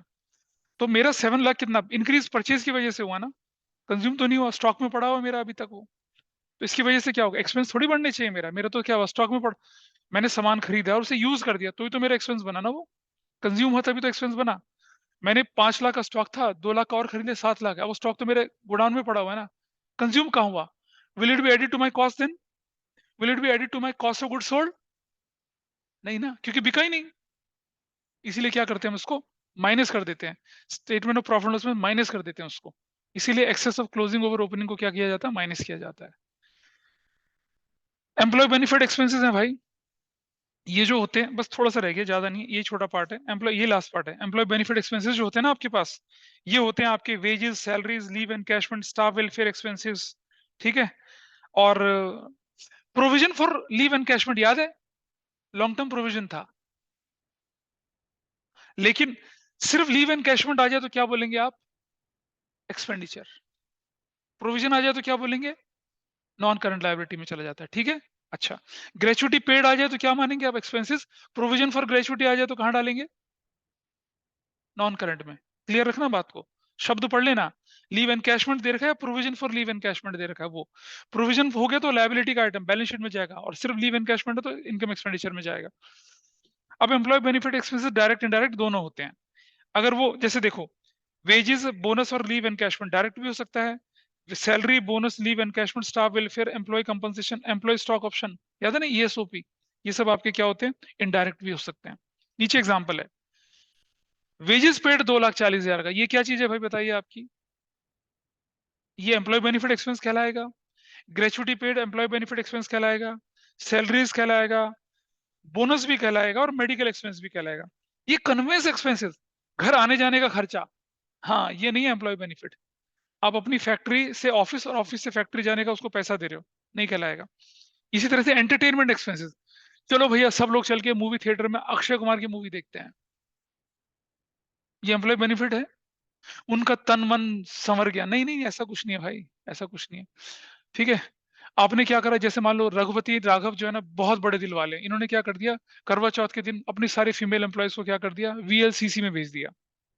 वीएलसीसी वंदला लूथरा कलसन कर है ना, एक बड़ा पॉपुलर ब्यूटी सैलून की चेन है, जाओ श्रृंगार करा के आओ। एम्प्लॉय एम्प्लॉय बेनिफिट एक्सपेंस है क्या वो, नहीं है। हर रोज भेजे, आने से पहले टिप टॉप बन के आओ तो बात समझ में आती। अच्छा सुनो, ये अलाउंस दे दे, ब्यूटी अलाउंस दे दे, तब कहलाएगा वो तो, क्योंकि वो तो कॉन्स्टेंटली हर साल मतलब जाना ही जाना है, हर इवेंट पे जाना है, ठीक है, इस ध्यान रखेंगे। फाइनेंस कॉस्ट की बात करते हैं। फाइनेंस कॉस्ट बेसिकली दो तरह की होती है, अगर मैं बोलूं, देखिए, डेट की कॉस्ट क्या होती है जानते हैं, डेट की कॉस्ट, डेट मतलब लोन, उसको लेने में कितना पैसा खर्च करना पड़ता है आपको, दो चीजें भरनी पड़ती हैं आपको, एक प्रोसेसिंग फीस, प्रोसेसिंग फीस, दूसरी इंटरेस्ट की कॉस्ट। बिजनेस स्टडीज पढ़ा है किसी ने, पढ़ा होगा बिजनेस स्टडीज फाइनेंशियल मैनेजमेंट में, cost of debt and cost of equity. Debt की कॉस्ट में क्या आता है, प्रोसेसिंग फीस और इंटरेस्ट कॉस्ट। मैंने लोन लिया बहुत पहले, तो मैंने बोला, उसने बोला सर फाइल चार्जेस लगेंगे, कितना, 15,000। मैंने, पागल, मेरे से ले ले फाइल, जबरदस्ती की प्रोसेसिंग फीस लेते हो, कुछ नहीं होता वो फाइल चार्जेस, मजाक है, लेकिन लेते हैं वो। तो लोन प्रोसेसिंग फीस हो गया एक, और इंटरेस्ट। कॉस्ट ऑफ डेट क्या होती है, कॉस्ट ऑफ इक्विटी क्या होती है भाई, कॉस्ट ऑफ इक्विटी, वहां भी दो चीजें होती हैं, ठीक है। फ्लोटेशन कॉस्ट क्या होती है, फ्लोटेशन कॉस्ट, इक्विटी को रेज करने में जो आपका खर्चा लगता है, अंडरराइटर्स बनाए, प्रोस्पेक्टस छापे, वो सब कहलाता है फ्लोटेशन कॉस्ट। और दूसरा डिविडेंड। तो कॉस्ट ऑफ डेट और कॉस्ट ऑफ इक्विटी में से क्या भारी होती होगी बताइए, फिर गंवार वाली बात कर रहा है। मैंने बोला कॉस्ट ऑफ डेट और कॉस्ट ऑफ इक्विटी में से क्या ज्यादा भारी, हैवी या ज्यादा होगा, हाँ, कॉस्ट ऑफ इक्विटी, क्योंकि इंटरेस्ट तो आपको एक परसेंटेज फिक्स में देना पड़ेगा, और डिविडेंड तो आपको बार बार देना पड़ेगा, ठीक है।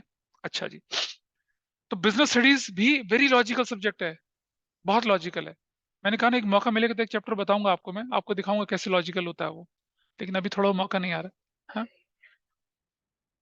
अच्छा ठीक है, so finance cost is okay, finance cost समझ में आ रहा है। और सुनो, ये जो आप कर रहे होते हैं ना, discount on issue of debenture या loss on issue of debenture, ये भी फाइनेंस कॉस्ट है आपकी, डेट पर लगने वाला नुकसान आपका फाइनेंस कॉस्ट हो गई आपकी। ठीक है जी, यहाँ देखिए आप illustration 42, interest paid on term loan finance cost है, interest paid on bank overdraft ये भी फाइनेंस कॉस्ट है, discount issue of debenture return of ये भी फाइनेंस कॉस्ट है, interest received on fixed deposits ये तो अदर इनकम होगी ना, और नीचे इंटरेस्ट पेड ऑन डिपॉजिट्स ये भी क्या आपकी फाइनेंस कॉस्ट है। क्लियर है? डेप्रिसिएशन एंड अमोर्टाइजेशन, डेप्रिसिएशन किससे रिलेटेड होता है? टेंजिबल एसेट से, और अमोर्टाइजेशन किससे रिलेटेड होता है? इंटेंजिबल से। एक और आता है डिप्लीशन, वो होता है नेचुरल रिसोर्सेज से रिलेटेड, वेस्टिंग एसेट से रिलेटेड होता है। तो ये सब आपको वहीं हाँ किसके बैंक ना बैंक चार्जेस नहीं होते। बैंक चार्जेस तो क्या, सुन सुन सुन सुन, आपने बिल डिस्काउंट कराया, बैंक ने उसका पैसा चार्ज कर लिया, फाइनेंस थोड़ी हुआ वो।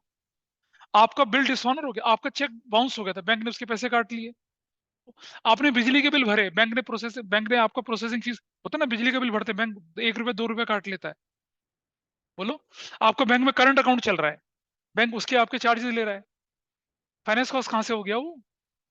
अरे वो बोरोइंग का पैसा थोड़ा ही है।